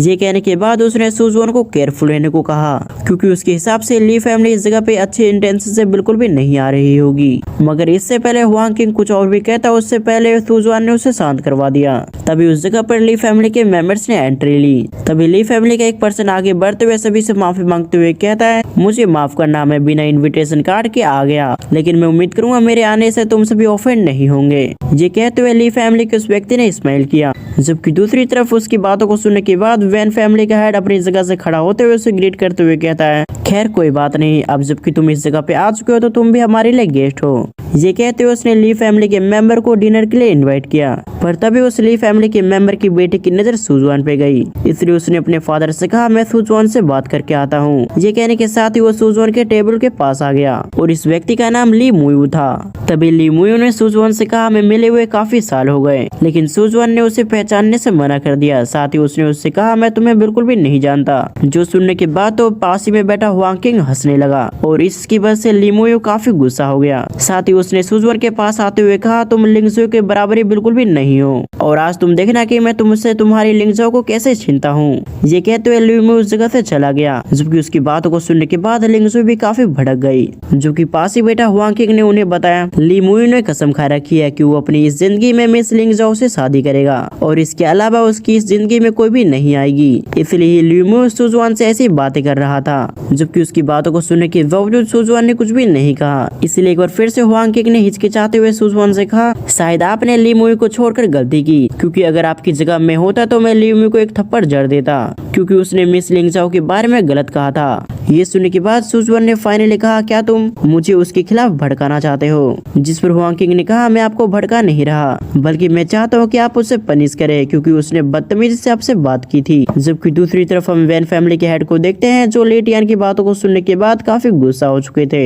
तभी उन्होंने अपनी सीट को छोड़ते हुए कहा क्या तुम पूरी तरह से पागल हो चुके हो? क्या तुम्हें सचमुच लगता है कि मैं तुम्हें वैन फैमिली के आधे बिजनेस को दे दूंगा? दरअसल इस जगह पर ली टियान ने कुछ ऐसा कहा था वैन फैमिली के हेड से, जिससे ये साफ हो चुका था कि ली टियान वैन फैमिली की आधी प्रॉपर्टी को हड़पना चाहता है। तभी वैन फैमिली के हेड ने शांत होते हुए ली टियान से कहा इस जगह पे बर्थडे पार्टी चल रही है, इसीलिए मैं नहीं चाहूंगा कि तुम्हारी वजह से बर्थडे पार्टी खराब हो। और जहाँ तक रही तुम्हारी बात हो, इस बर्थडे पार्टी के खत्म होने के बाद मैं तुमसे बात करूंगा, क्योंकि फिलहाल हमारी इस वैन फैमिली के बर्थडे पार्टी में कई सारे गेस्ट और भी आएंगे, जिससे मुझे खुद पर्सनली जाकर उन्हें वेलकम करना होगा। जबकि दूसरी ओर वैन फैमिली के हेड की बातों को सुनने के बाद ली टियान के चेहरे पे स्माइल आ गई। तभी ली टियान ने वैन फैमिली का मजाक बनाते हुए कहा क्या तुम कहते हो कि इस जगह पे और भी गेस्ट आएंगे, लेकिन ऐसा लगता है कि तुम्हारी वैन फैमिली की सिचुएशन तुम्हें नहीं मालूम, और साथ ही मैं तुम्हें बता दूं कि इस जगह पे अब कोई भी नहीं आएगा। साथ ही मैंने सुना था कि तुमने इस बर्थडे पार्टी के लिए सिटी लॉर्ड को भी बुलाया था, जिन्हें इनवाइट करने के लिए तुमने खुद अपनी फैमिली के 2 एल्डर्स को भेजा था, पर यह दुख की बात है कि उन्होंने इस बर्थडे पार्टी में आने से मना कर दिया।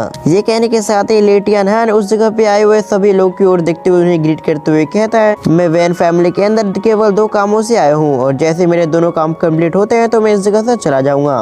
उसके बाद आप अपनी बर्थडे पार्टी को फिर से एंजॉय कर पाओगे। जबकि उसकी बातों को सुनने के बाद वैन फैमिली का हेड एक बार फिर से काफी गुस्सा हो गया, मगर ली टियान हान ने उसके गुस्से को इग्नोर करते हुए उससे कहा मैं तुम्हारी फैमिली के पूरे शेयर्स को अकेला नहीं ले रहा, बल्कि मेरे साथ हुआंग फैमिली भी शामिल है, क्योंकि मैंने और हुआंग फैमिली ने मिलकर एक एग्रीमेंट बनाया था जिसके हिसाब से तुम्हारी फैमिली की 60% बिजनेस मेरा होगा, जबकि बचे हुए 40% का मालिक हुआंग फैमिली होगी। जबकि ये सुनते ही दूसरी तरफ हुआंग यूनचोंग चौंक गया। तभी उसने इस बात से मना करते हुए कहा मैंने तुमसे ऐसी बातें नहीं कहा था, मैंने तो बस तुमसे ऐसे ही मजाक किया था, मैंने बिल्कुल भी एक्सपेक्ट नहीं किया था कि तुम इस बात को इतना सीरियसली ले लोगे। इन शब्दों को सुनने के बाद ली टियान हान खुद भी कंफ्यूज हो गया, क्योंकि ली टियान हान ने यूनचोंग से पहले से बात कर लिया था और उन दोनों ने साथ में डिसाइड किया था कि वो वैन फैमिली के बिजनेस को पूरी तरह से हड़प लेंगे। लेकिन इस जगह पे आने के बाद तो हुआंग यूनचोंग पूरी तरह से चेंज हो चुका था, और हुआंग यूनचोंग इस बात से इसलिए पलटा था क्योंकि उसे डर था कि अगर सुजुआन को गुस्सा आ गया तो फिर उसकी खैर नहीं, क्योंकि उसे पहले से मालूम था कि सुजुआन के बड़े बड़े कनेक्शंस हैं। तभी हुआंग यूनचोंग ने ली टियान हान को वार्निंग देते हुए कहा अगली बार मुझ पर इल्जाम लगाने से पहले 1000 बार सोच लेना, नहीं तो तुम्हारे लिए कुछ भी अच्छा नहीं होगा। जबकि ये सुनने के बाद ली टियान हान को काफी गुस्सा आ रहा था, लेकिन फिलहाल इस बात को इग्नोर करते हुए कहा रहने दो, इस बात को यहीं पर खत्म करो। जिसके बाद ली टियान हान ने वैन फैमिली के हेड को बताया कि वो इस जगह पे दूसरे काम से भी आया है। ये कहते हुए ली टियान हान ने अपने बेटे को इशारा किया, इसीलिए ली मुयू ने आगे बढ़ते हुए वैन फैमिली के हेड को ग्रीट करते हुए कहा मेरा नाम ली मुयू है और मैं लिंगजाओ को काफी पसंद करता हूँ, जो आपकी वैन फैमिली से बिलोंग करती है। साथ ही मैंने सुना कि सुजुआन के साथ उसकी शादी हो चुकी है, पर लिंगजाओ सुजुआन को पसंद नहीं करती बल्कि उससे नफरत करती है। साथ ही उन दोनों के बीच में कुछ अच्छा रिलेशनशिप भी नहीं है, इसलिए मैं अपने फादर के साथ इस जगह पे ये बताने आया हूँ कि मैं लिंगजाओ को काफी पसंद करता हूँ, और अगर आप सभी एल्डर सुजुआन और लिंगजाओ की शादी को तोड़ दे तो फिर मैं लिंगजाओ के साथ शादी करने के लिए तैयार हूँ, क्योंकि मैं काफी समय से लिंगजाओ को पसंद करता हूँ, और अगर आपने लिंगजाओ के साथ मेरी शादी करवा दी तो हम दोनों की फैमिली के रिलेशनशिप भी काफी अच्छे हो जाएंगे। साथ ही हम दोनों की फैमिली की पावर भी काफी हद तक इंक्रीज हो जाएगी। जबकि उसकी बातों को सुनने के बाद वैन फैमिली के सभी मेंबर सरप्राइज हो गए। जबकि दूसरी तरफ सुजवान भी अंदर ही अंदर काफी गुस्सा हो चुका था, लेकिन फिलहाल सुजवान ने कुछ भी रिएक्ट नहीं किया। सीन शिफ्ट होकर हम वैन फैमिली के हेड को देखते हैं, जो खुद भी अपने मन में सोच रहा था कि सुजवान के पास कल्टीवेशन के नाम पे कुछ भी नहीं है। जबकि ली फैमिली की बात की तो वो भी काफी पावरफुल है, इसीलिए लिंगजाओ की शादी ली मुई के साथ करवा दी जाती है तो ये ज्यादा बेटर होगा। पर सुजवान को वैन फैमिली से निकालना इतना भी आसान नहीं होगा, क्योंकि सुजवान और लिंगजाओ की शादी मैंने नहीं बल्कि एंसेस्टर ने किया था, इसीलिए मैं चाहकर भी ऐसा नहीं कर सकता। और अगर कुछ भी मेरे हाथों में होता तो मैं कब का सुजवान को इस जगह से निकाल चुका होता। सीन शिफ्ट होकर हम वैन फैमिली के एंसेस्टर को देखते हैं, जिसका आज जन्मदिन था और उसने ली मुई की बातों को सुनने के बाद उसे धमकी देते हुए कहा, चाहे आज ली फैमिली आ जाए या फिर कोई और फैमिली, लेकिन यह शादी बिल्कुल भी नहीं टूटेगी। दूसरी तरफ वांग युनचोंग उनकी बातों को सुनने के बाद उसके चेहरे पे स्माइल आ गई। तभी उन्होंने लिंग टियांग हान की ओर देखते हुए कहा, तुम अपने बेटे को आगे मत बढ़ाओ, क्योंकि अगर तुम्हारा बेटा इसी तरह से सुजवान की वाइफ के पीछे घूमता रहा तो तुम सभी को बाद में जाकर काफी पछतावा होगा। इसलिए बेहतर है कि कुछ गलत होने से पहले तुम सभी संभल जाओ। ये सुनने के बाद तो ली मुई काफी गुस्सा होते हुए वांग युनचोंग से कहने लगा कि आपको सचमुच लगता है कि मैं सुजवान की बराबरी नहीं कर पाऊंगा।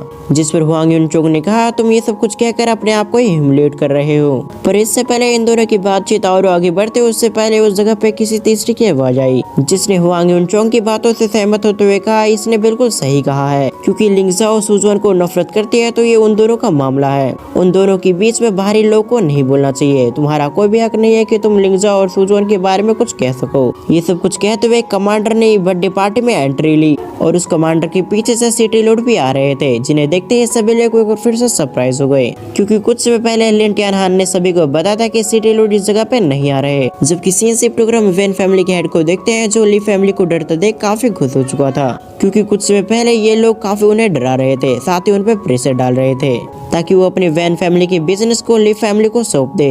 जबकि दूसरी तरफ सिटी लॉर्ड ने पर्सनली आगे बढ़ते हुए एंसेस्टर को ग्रीट किया। तभी सिटी लॉर्ड ने पीछे मुड़ते हुए ली फैमिली के लोगों की ओर देखते हुए कहा, अगर तुम नहीं चाहते कि मैं तुम्हारे साथ कुछ गलत करूं तो तुम दोनों इस जगह से चले जाओ। और वैसे भी आज वैन फैमिली की एंसेस्टर की जन्मदिन है। ये कहते हुए सिटी लॉर्ड ने ली फैमिली को धमकी दी ताकि वो इस जगह से निकल जाए। जबकि सिटी लॉर्ड की धमकी सुनते ही ली फैमिली के लोगों ने उनसे माफी मांगी और इस जगह से जल्दी से निकल गए, जो देखकर वैन फैमिली का हेड काफी खुश हो गया। इसके साथ ही उसने सिटी लॉर्ड को डिनर के लिए इनवाइट किया, पर सिटी लॉर्ड ने ये कहते हुए डिनर के लिए मना कर दिया कि उसके पास अभी काफी काम है, इसलिए उसे वापस इस जगह से जाना होगा, पर उसकी जगह उसका कमांडर इस जगह पे जरूर रहेगा।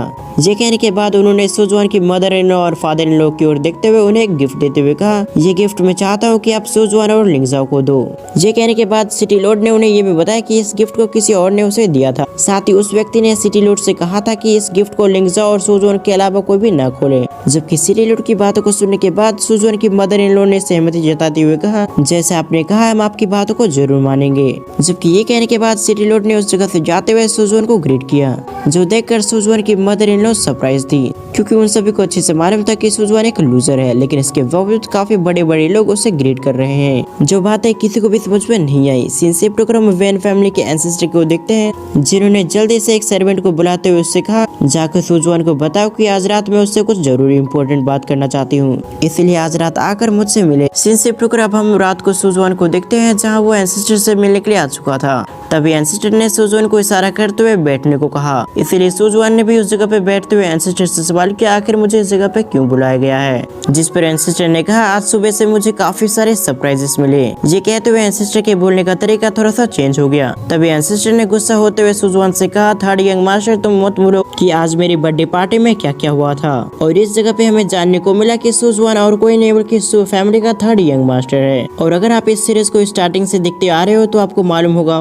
कि सुजवान ने हमें बताया था कि उसकी माँ का कत्ल हो चुका है, यानी कि उसकी मदर को किसी ने मार दिया है। साथ ही जैसे उसकी कल्टीवेशन डिस्ट्रॉय हुई तो सु फैमिली ने भी अपनी फैमिली से उसे निकाल दिया। जबकि एंसेस्टर की बातों को सुनने के बाद सुजवान का एक्सप्रेशन भी सीरियस हो गया।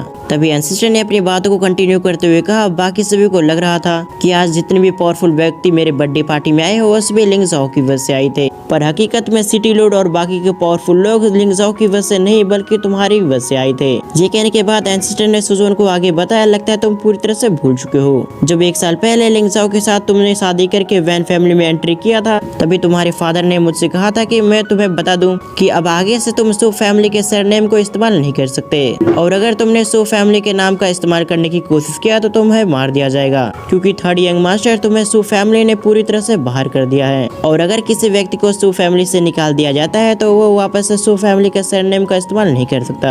जिस पर सुजवान ने स्माइल करते हुए कहा, तो तुम्हें ऐसा लगता है कि मैंने सू फैमिली के सरनेम का इस्तेमाल किया है, और तभी जाकर सिटी लॉर्ड और बाकी सभी तुम्हारी बर्थडे पार्टी में शामिल हो पाए। दूसरी तरफ सुजवान की बातों को सुनने के बाद एंसेस्टर ने सुजवान से कहा, जब तुम्हारी वैन फैमिली में शादी हुई थी तब भी तुम्हारे पास कल्टीवेशन नहीं था, पर तुम सू फैमिली के थर्ड यंग मास्टर थे, इसलिए तुम्हारी शादी लिंगजाओ के साथ हो गई, और अगर तुम्हारी फिर से सू फैमिली ना होता तो तुमसे भला कोई नहीं शादी करना पसंद करेगा। जबकि दूसरी तरफ सुजवान एंसेस्टर की बातों को सुनने के बाद उसके चेहरे पे स्माइल आ गई। तभी उसने एंसेस्टर की ओर देखते हुए उससे सवाल किया, आखिर तुम अपने आप को समझती क्या हो, और अगर तुम भी भूल चुके हो तो मैं तुम्हें फिर से याद दिला दूं कि तुम भी सू फैमिली के एक नौकर हो। और इसी बीच सुजवान ने अपने फादर का भी नाम ले लिया था, जिस बात से गुस्सा होते हुए एंसेस्टर ने कहा, आखिर तुम्हारी हिम्मत भी कैसे हुई कि तुम अपने फादर का नाम ले सको, और वो भी इतना बदतमीजी के साथ। लेकिन किसी तरह से उस एंसेस्टर ने अपने आप को शांत करते हुए सुजवान से कहा, जब तुम्हारी शादी हुई थी तब तुम्हारे फादर ने मुझे कुछ दिया था, और साथ ही उन्होंने कहा था कि मैं तुम्हें बाद में दे दूं। ये कहते हुए उस एंसेस्टर ने अपने पास से एक टोकन निकाला। इस एपिसोड की शुरुआत भी उसी जगह से होती है जहां वैन फैमिली के एंसेस्टर ने अपने पास से एक टोकन को निकाल लिया था। तभी उस एंसेस्टर ने सुजवान को बताया, जब तुम्हारी शादी वैन फैमिली में हुई थी तब तुम्हारे फादर ने ये टोकन दिया था, और ये टोकन इतना पावरफुल है कि बड़ी बड़ी फैमिलीज भी इसे देखते अपने घुटनों पे आ जाएगी, इसीलिए आगे बढ़कर इस टोकन को एक्सेप्ट कर लो। जबकि दूसरी तरफ सुजवान इस टोकन के बारे में सुनने के साथ ही सरप्राइज हो गया, साथ ही वो अपनी जगह पे खड़ा हो गया। जबकि ये देखने के बाद उस एंसेस्टर को ऐसा लगा कि सुजवान इस टोकन को लेने के लिए उसके पास आ रहा है, लेकिन सुजवान ने किसी चलते उस टोकन को एक्सेप्ट नहीं किया, बल्कि उस टोकन को डिस्ट्रॉय करते हुए उस लेडी से कहा, तुम एक कल्टीवेटर नहीं हो जो अपनी पावर को कल्टीवेट करके इंक्रीज कर सके, और जहाँ तक रही तुम्हारे अब तक जिंदा रहने की वजह, तो अब तक तुम इस वजह से जी पाए हो क्योंकि तुम काफी लकी हो, और जबकि तुम एक कल्टीवेटर नहीं हो इसलिए मैं तुम्हें सलाह दूंगा कि तुम अपना ख्याल रखो, क्योंकि तुम्हारी जैसे एक सर्वेंट के लिए अच्छा नहीं हुआ कि तुम मेरे या फिर सू फैमिली की दुश्मनी के बीच आओ। और अगर तुम्हें भी ऐसा लगता है कि मैंने आज सू फैमिली का नाम इस्तेमाल करते हुए पावरफुल लोगों को इन्वाइट किया था, तो जाकर मेरे इस हरकत के बारे में सू फैमिली को रिपोर्ट कर दो।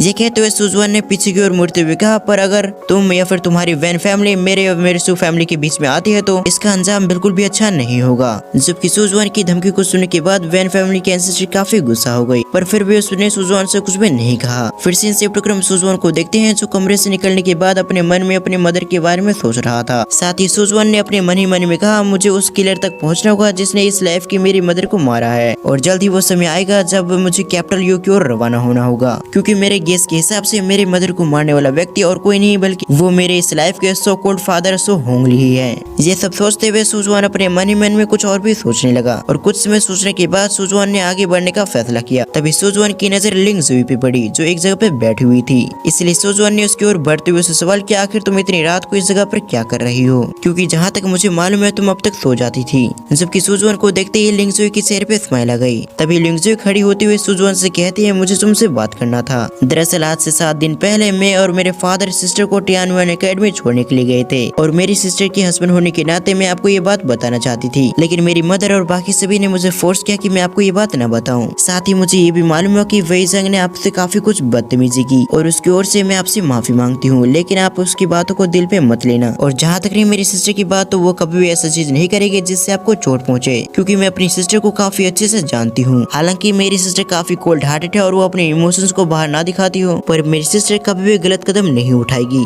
जबकि लिंगजू की बातों को सुनने के बाद सुजवान के चेहरे पे भी स्माइल आ गई। तभी सुजवान ने लिंगजू की ओर देखते हुए कहा, मैंने अपनी जिंदगी में कई सारे लोगों से मुलाकात की है, पर आज तक मैंने तुम्हारे जैसा काइंड हार्टेड व्यक्ति नहीं देखा। और जहाँ तक रही वही जंग की बात को, तो मुझे उसकी बातों को सुनने के बाद थोड़ा बहुत गुस्सा आया था, पर जहाँ तक रही तुम्हारी सिस्टर की बातों का, तो मुझे उसकी बातों को सुनने के बावजूद गुस्सा नहीं आया, क्योंकि मैं अच्छे से जानता हूँ कि तुम्हारी सिस्टर के साथ मेरी शादी जबरदस्ती किया गया था, और इसी जबरदस्ती शादी की वजह से तुम्हारी सिस्टर मुझसे हेट करती है, और इस बात को मैं भी काफी अच्छे से समझता हूँ। जबकि सुजवान की इन बातों को सुनने के बाद लिंगजू ने भी एग्री किया। और जहाँ तक रही बाकी लोग की बात, तो वो लोग मेरे बारे में क्या सोचते हैं मुझे इससे कोई भी फर्क नहीं पड़ता। और जहाँ तक रही तुम्हारी बात, तो तुम दूसरों लोग के बारे में काफी ज्यादा सोचती हो, इसलिए बाकी लोग के बारे में इतना मत सोचा करो, बल्कि अपने ऊपर ध्यान दो। ये कहते हुए सुजवान ने लिंगजू से माफी मांगते हुए कहा, मुझे माफ करना कि कुछ समय पहले जब तुम्हारा बर्थडे था तब मैं भूल गया था, साथ ही मैं तुम्हारे लिए कुछ गिफ्ट भी प्रिपेयर नहीं किया था, पर जैसे कि मैंने तुमसे वादा किया था कि मैं तुम्हारे बर्थडे का गिफ्ट जरूर दूंगा, इसलिए मैंने तुम्हारे लिए एक स्किल ढूंढी है जो भले हाई लेवल के ना हो, लेकिन फिर भी ये तुम्हारी प्रैक्टिस में काफी मदद करेगी। और और अगर तुम इस टेक्निक को अच्छे से प्रैक्टिस करते हो तो आने वाले 1 साल के अंदर ही इस टेक्निक को पूरी तरह से मास्टर कर लोगी।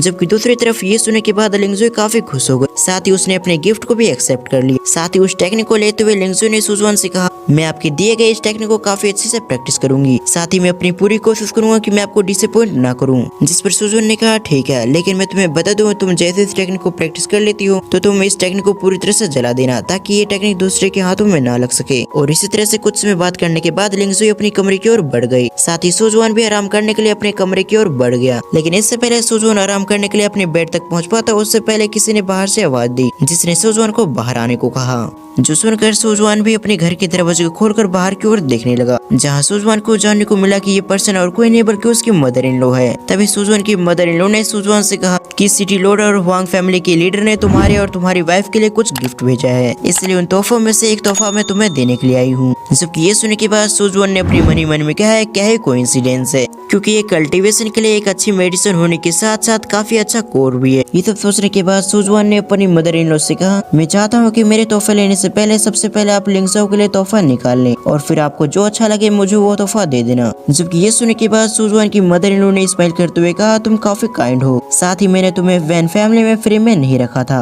बाय द वे अब तुम इस जगह से फ्री हो, यानी कि जहाँ चाहो तुम जा सकते हो। साथ ही मैंने सोचा है कि तुम्हें एक बिजनेस संभालने के लिए दे दूं, जो किंगक्वी रोड पर क्लिनिक है, और अब से मैं चाहती हूँ कि तुम उस मेडिसिन हाउस को संभालो। जबकि दूसरी तरफ अपनी मदर इन लॉ की बातों को सुनने के बाद सुजुआन सरप्राइज हो गया। जबकि सुजुआन के एक्सप्रेशन को समझते हुए मदर इन लॉ ने सुजुआन से कहा कि मैं उस मेडिसिन हाउस को तुम्हें ऐसे ही फ्री में नहीं दे रही, बल्कि हर महीने तुम्हें इसका प्राइस मुझे देना होगा, और इसका प्राइस है कि तुम्हें हर महीने मुझे 1000 सिल्वर टेल्स देने होंगे। साथ ही इस बात का ध्यान रखना कि वो टेल्स 1000 सिल्वर टेल्स से कम नहीं होना चाहिए। जिस पर सुजुआन ने कुछ सोचते हुए उससे सवाल किया, अगर मैंने हर महीने 1000 सिल्वर टेल्स से ज्यादा कमाया तो वो सभी टेल्स किसके होंगे? जबकि सुजुआन की इस बात को सुनने के बाद उसके चेहरे पे स्माइल आ गई। तभी उसने हल्की सी स्माइल के साथ सुजुआन से कहा, अगर तुम्हारे पास सचमुच ऐसी एबिलिटी हुई जिससे तुम 1000 सिल्वर टेल्स से ज्यादा कमा पाओ, मैं तुमसे वादा करती हूँ कि मैं तुम्हारा फायदा नहीं उठाऊंगी, साथ ही तुम्हें केवल हर मंथ 1000 सिल्वर टेल्स ही देने होंगे, और अगर तुमने 1000 टेल्स से ज्यादा कमाया तो वो सभी तुम्हारे होंगे। यानी कि सुजुआन 1000 सिल्वर टेल्स से ऊपर जितना भी कमाएगा वो सभी सुजुआन का होगा। जबकि उसकी मदर इन लॉ हर महीने 1000 सिल्वर टेल्स से चार्ज करेगी। जबकि ये सुनने के बाद तो सुजुआन भी उसकी बातों से एग्री हो गया।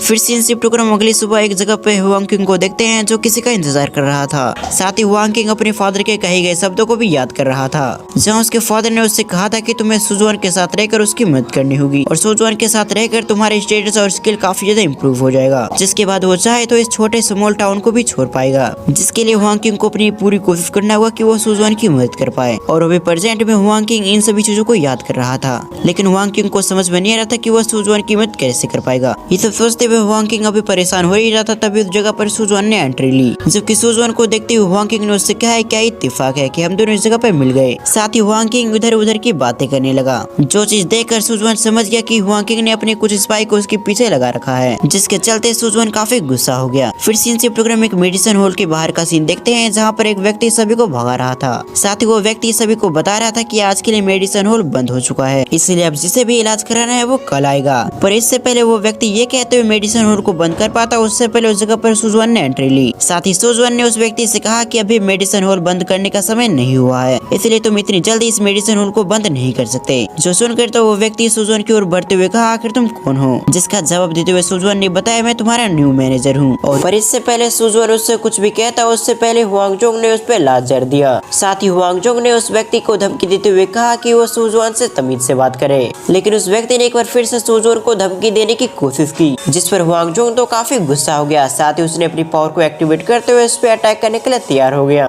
मगर इससे पहले सुजुआन ने हुआंगजोंग को रोकते हुए उस व्यक्ति को अपने मेडिकल शॉप से बाहर कर दिया, यानी कि सुजुआन ने उसके जॉब से उसे बाहर निकाल दिया था। अब अगली सीन में हम इस मेडिकल शॉप के अंदर का सीन देखते हैं, जहाँ पर हुआंगजोंग सभी को बता रहा था कि अब से इस मेडिकल शॉप का सुजुआन मैनेजर है। जबकि हुआंगजोंग की बातों को सुनने के बाद एक व्यक्ति ने कहा, ये तो एक लूजर है और इसे मेडिसिन के बारे में क्या ही पता होगा, अगर ऐसा व्यक्ति हमारा मैनेजर बनेगा तो ये शॉप जल्दी क्लोज हो जाएगी।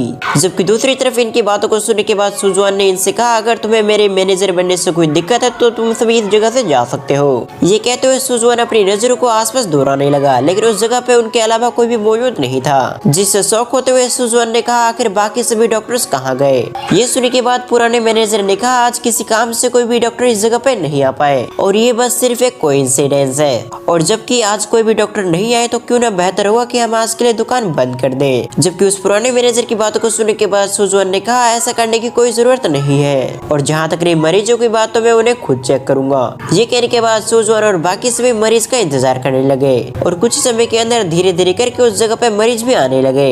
लेकिन जिस डॉक्टर से वो सभी चेक कराने आए थे वो डॉक्टर इस जगह पे नहीं था, इसीलिए ये सभी मरीज एक एक करके वापस जाने लगे। जबकि सुजुआन की बात की तो इन सभी से सुजुआन को बिल्कुल भी फर्क नहीं पड़ा। और तभी उस जगह पे एक ओल्ड मैन है जिसने सुजुआन से रिक्वेस्ट की कोई उसका इलाज कर दे, क्योंकि उस ओल्ड मैन को काफी ज्यादा दर्द हो रहा था। जबकि उस ओल्ड मैन की बातों को सुनने के बाद सुजुआन ने उस ओल्ड मैन को ध्यान से देखा और एक ही नजरों में सुजुआन ने उस ओल्ड मैन की बीमारी पकड़ ली। तभी सुजुआन ने उस ओल्ड मैन से सवाल किया, क्या तुम्हें रातों में नींद नहीं आती और साथ ही तुम्हें ऐसा महसूस होता है जैसे कि तुम्हारा शरीर काफी ज्यादा थका हो और अक्सर तुम्हें काफी ज्यादा ठंडी लगती होगी, साथ ही काफी ज्यादा पेन होता होगा। जबकि सुजुआन की बातों को सुनने के साथ ही वो ओल्ड मैन तो पूरी तरह से चौंक गया। साथ ही उसे यकीन हो चुका था कि सुजुआन उसे ठीक कर देगा, इसलिए उसने रिक्वेस्ट की कि सुजुआन उसे ठीक कर दे। जबकि ये सुनने के बाद सुजुआन ने उस ओल्ड मैन से कहा कि तुम्हारी लंग्स में थोड़ी सी प्रॉब्लम है, साथ ही तुम्हारी एज की वजह से तुम्हारी बॉडी में एनर्जी की थोड़ी सी कमी हो चुकी है। ये कहते हुए सुजुआन एक प्रिस्क्रिप्शन तैयार करने लगा, जिसके बाद सुजुआन ने उस ओल्ड मैन से कहा मैंने इस प्रिस्क्रिप्शन पे कुछ दवाइयाँ लिख दी है, अगर तुम इन मेडिसिन को लोगे तो तुम पूरी तरह से ठीक हो जाओगे।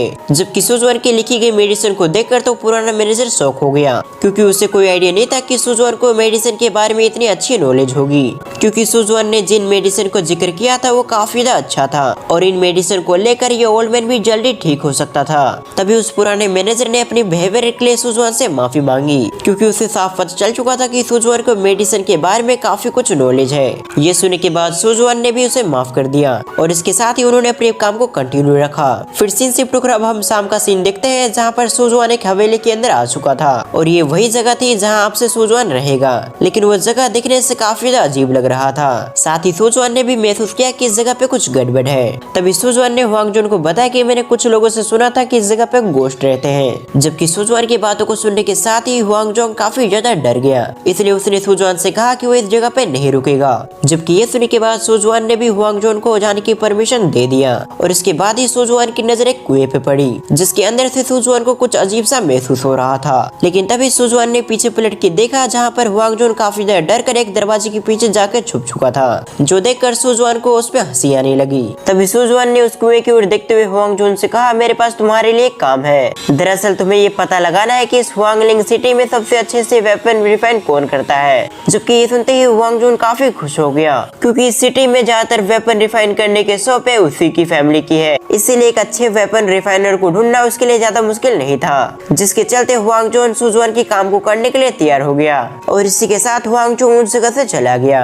जबकि हुआंगजोन की जाने के बाद सुजुआन उस कुएं के पास आ चुका था। तभी सुजुआन ने उस कुएं पे लगे हुए जंजीरों को टच करते हुए अपने मन में कहा, यहाँ पर एक सील लगी हुई है। इसका तो साफ मतलब है कि इस जगह की मिस्टीरियस चीजों के बारे में पहले से किसी को मालूम था, लेकिन इसके बावजूद किसी ने भी मुझे इस चीज के बारे में नहीं बताया। इसी के साथ ही सुजुआन को समझ में आ चुका था कि कोई उसे नुकसान पहुंचाना चाहता है। फिर अगली सीन में हम रात को वो फैमिली का सीन देखते हैं, जहाँ पर वो फैमिली का एक एल्डर एक जगह पे बैठा हुआ था। तभी उसी जगह पे उसका बेटा भी आ गया, जिसने अपने फादर को बताया कि सुजुआन ने उनके लोगों को मेडिकल शॉप से निकाल दिया है और इसी तरह से सब कुछ चलता रहा तो उनका काफी ज्यादा नुकसान होगा, इसलिए हमें कुछ ना कुछ सोचना होगा। ये सुनने के बाद उसके फादर के चेहरे पे स्माइल आ गई। तभी उस एल्डर ने कहा, सुजुआन को जो करना है उसे करने दो। ये सुनने के बाद तो उसका बेटा चौंक गया, लेकिन तभी उस एल्डर ने अपने बेटे से पूछा, क्या तुम्हें मालूम है कि अभी सुजुआन कहाँ रह रहा है। ये कहने के साथ ही उसने अपनी बातों को कंटिन्यू करते हुए कहा, सुजुआन अभी मेडिकल शॉप के बैकयार्ड में रहता है और इस बैकयार्ड में सालों पहले एक हादसा हुआ था, इसीलिए मैंने काफी सारे सिल्वर टेल्स खर्च करके एक टाउस्ट को बुलाया था, जिसने मुझे बताया कि उस बैकयार्ड में एक पावरफुल गोश्त रहता है। साथ ही उस टाउस्ट ने उस गोश्त को एक कुएं में कैद कर दिया, लेकिन उसने मुझसे कहा था कि इस जगह पे कोई भी जिंदा इंसान नहीं आना चाहिए और अगर उस बैकयार्ड में फिर से कोई व्यक्ति उस जगह पे आता है तो फिर वो गोश्त आजाद हो जाएगी। जबकि अपने फादर की बातों को सुनने के बाद उसे समझ में आ चुका था कि अब उस जगह पे सुजुआन है। इसका मतलब है कि वो गोश्त अपने आप को आज रात आजाद करवा लेगी और जैसे वो गोश्त एक बार आजाद हुई तो वो फिर सुजुआन को खत्म कर देगी। जबकि उसके फादर के चेहरे पे भी स्माइल आ गई। फिर सीन शिफ्ट होकर हम सुजुआन को देखते हैं, जो मेडिकल शॉप के बैकयार्ड में बैठा हुआ था, लेकिन तभी उस जगह पे कुछ मिस्टीरियस चीजें होने लगी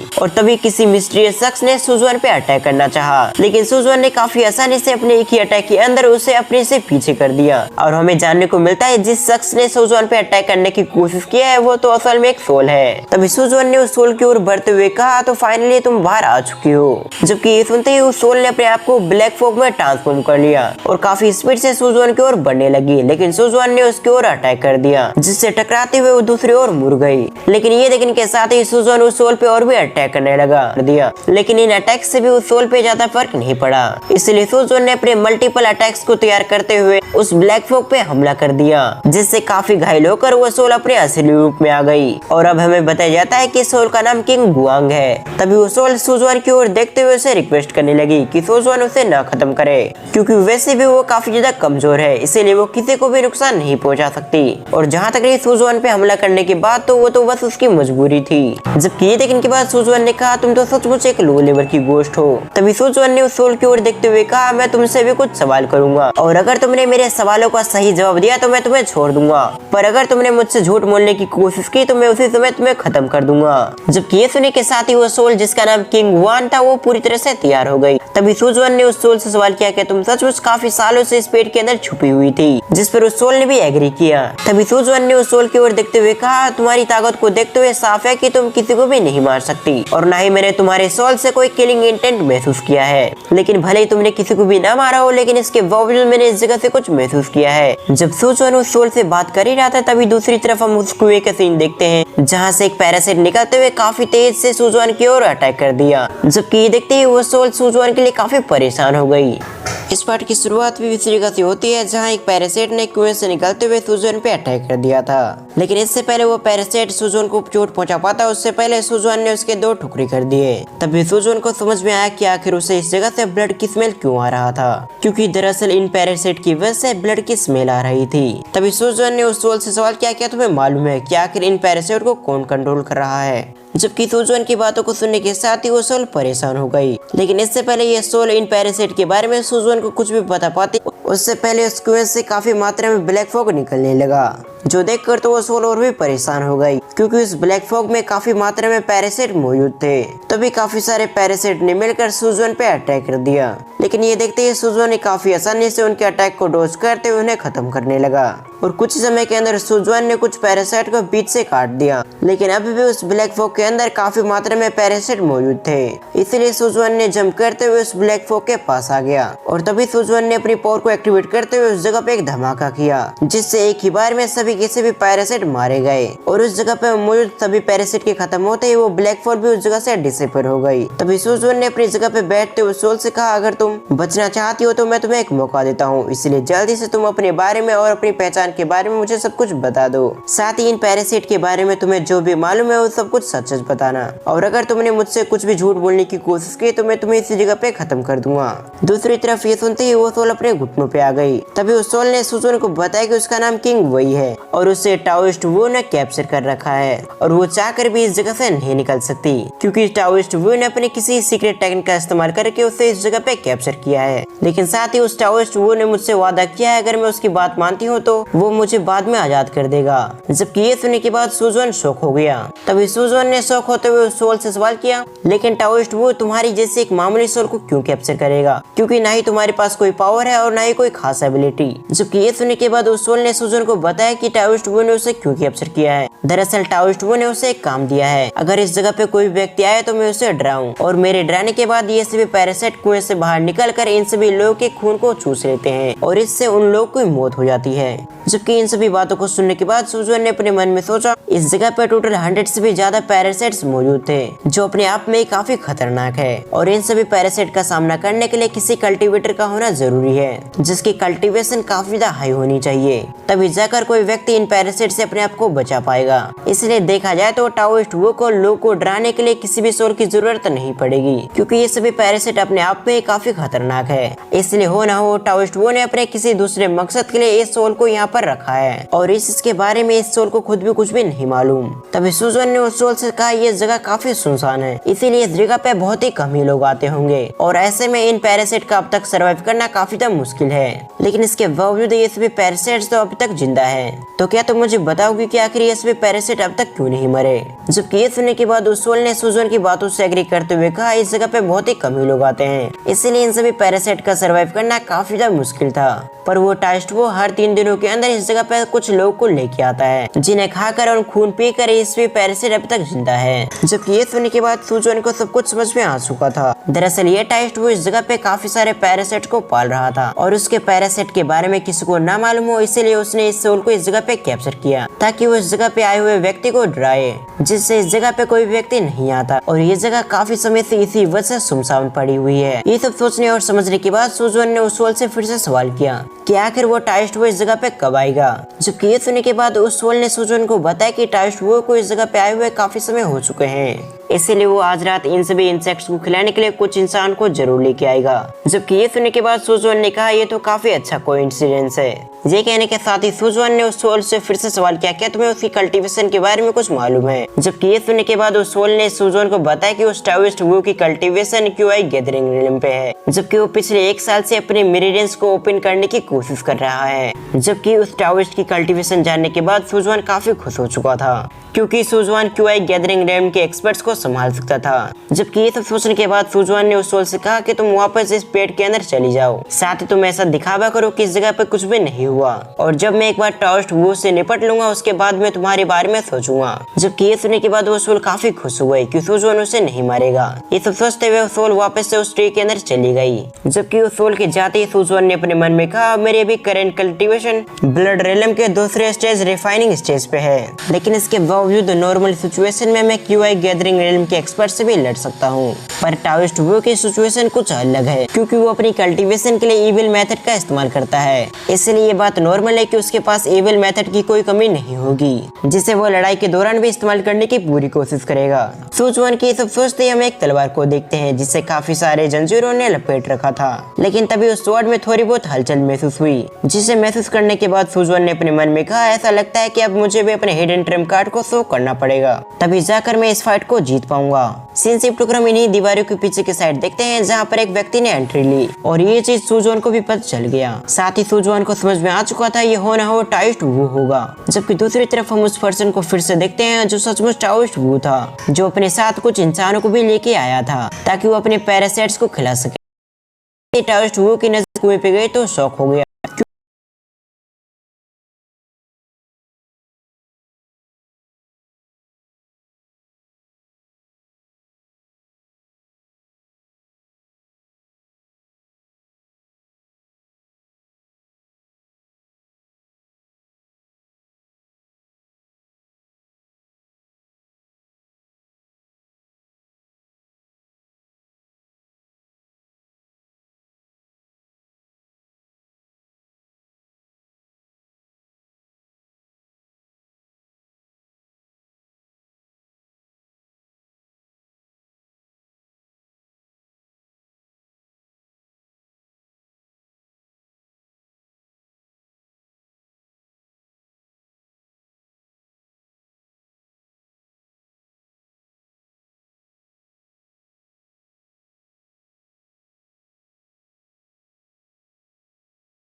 स्पिरिचुअल पावर का इस्तेमाल करते हुए एक स्वॉर्ड को क्रिएट करते हुए कहा, अगर ऐसी बात है तो मैं भी देखना चाहूंगा कि आखिर एक क्यूआई गैदरिंग रियल्म का एक्सपर्ट कितना खतरनाक हो सकता है। ये कहते हुए सुजुआन ने अपने स्वॉर्ड इंटेंट से टाओस्ट वू पे अटैक कर दिया, लेकिन इससे पहले सुजुआन का अटैक टाओस्ट वू को लगता उससे पहले टाओस्ट वू उस जगह से फोक में ट्रांसफॉर्म होकर गायब हो गया। तभी टाओस्ट वू ने शौक होते हुए सुजुआन से सवाल किया, क्या तुम स्वॉर्ड इंटेंट को भी इस्तेमाल कर सकते हो? लेकिन उसके इस सवाल को इग्नोर करते हुए सुजुआन ने अपने स्पिरिचुअल पावर को एक्टिवेट करते हुए इस पर एक बार फिर से अटैक कर दिया, लेकिन इस बार सुजुआन के अटैक को रोकने के लिए टाओस्ट वू भी तैयार हो चुका था। इसलिए जल्दी से उसने भी अपनी पावर का इस्तेमाल करते हुए सुजुआन के अटैक को रोकने लगा और अपने सामने टाओस्ट वू ने एक डिफेंस को तैयार कर लिया था, जबकि दूसरी तरफ सुजुआन बिना रुके अपने स्वॉर्ड इंटेंट का इस्तेमाल करते हुए उस पर अटैक कर रहा था। और एक वक्त पे आकर सुजुआन ने टाओस्ट वू के डिफेंस को तोड़ दिया, जबकि सुजुआन की पावर के इम्पैक्ट से टाओस्ट वू को कुछ कदम पीछे लेने पड़े।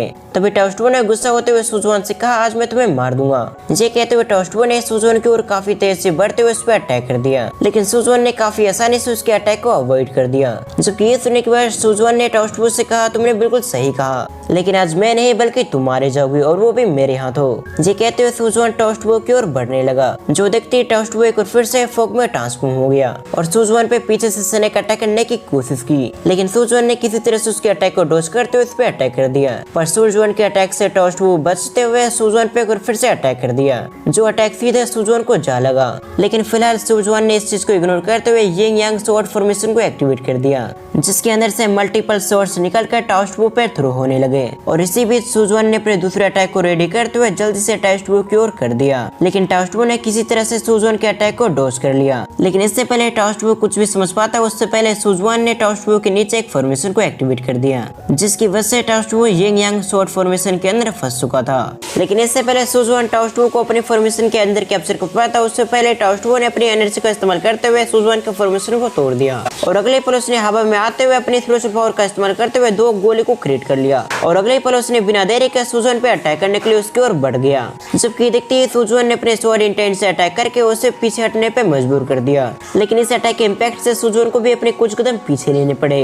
तभी टाओस्ट वू ने हंसते हुए दोबारा से अपने आप को फॉग में ट्रांसफॉर्म कर लिया। साथ ही उसने सुजुआन से कहा, मैंने सचमुच तुम्हें काफी हल्की में लिया, लेकिन चाहे तुम्हारी स्वॉर्ड इंटेंट कितनी भी पावरफुल हो, लेकिन तुम हो तो एक ब्लड रिफाइन के एक मामूली से एक्सपर्ट ही, इसलिए तुम कितनी भी कोशिश कर लो लेकिन मेरा कुछ भी नहीं बिगड़ेगा। जबकि सुनते ही सुजुआन के चेहरे पे स्माइल आ गई। तभी उसने उससे कहा, क्या तुम्हें सचमुच लगता है कि मैं तुम्हारा कुछ भी नहीं बिगाड़ पाऊंगा? पर सच तो यह है, तुम्हें हराने के लिए मुझे केवल एक ही स्वॉर्ड की जरूरत है। ये कहते हुए सुजुआन ने अपने किसी पावर को एक्टिवेट किया, जिसकी वजह चलते उसके आसपास काफी मात्रा में स्पिरिचुअल एनर्जी इकट्ठा होने लगी।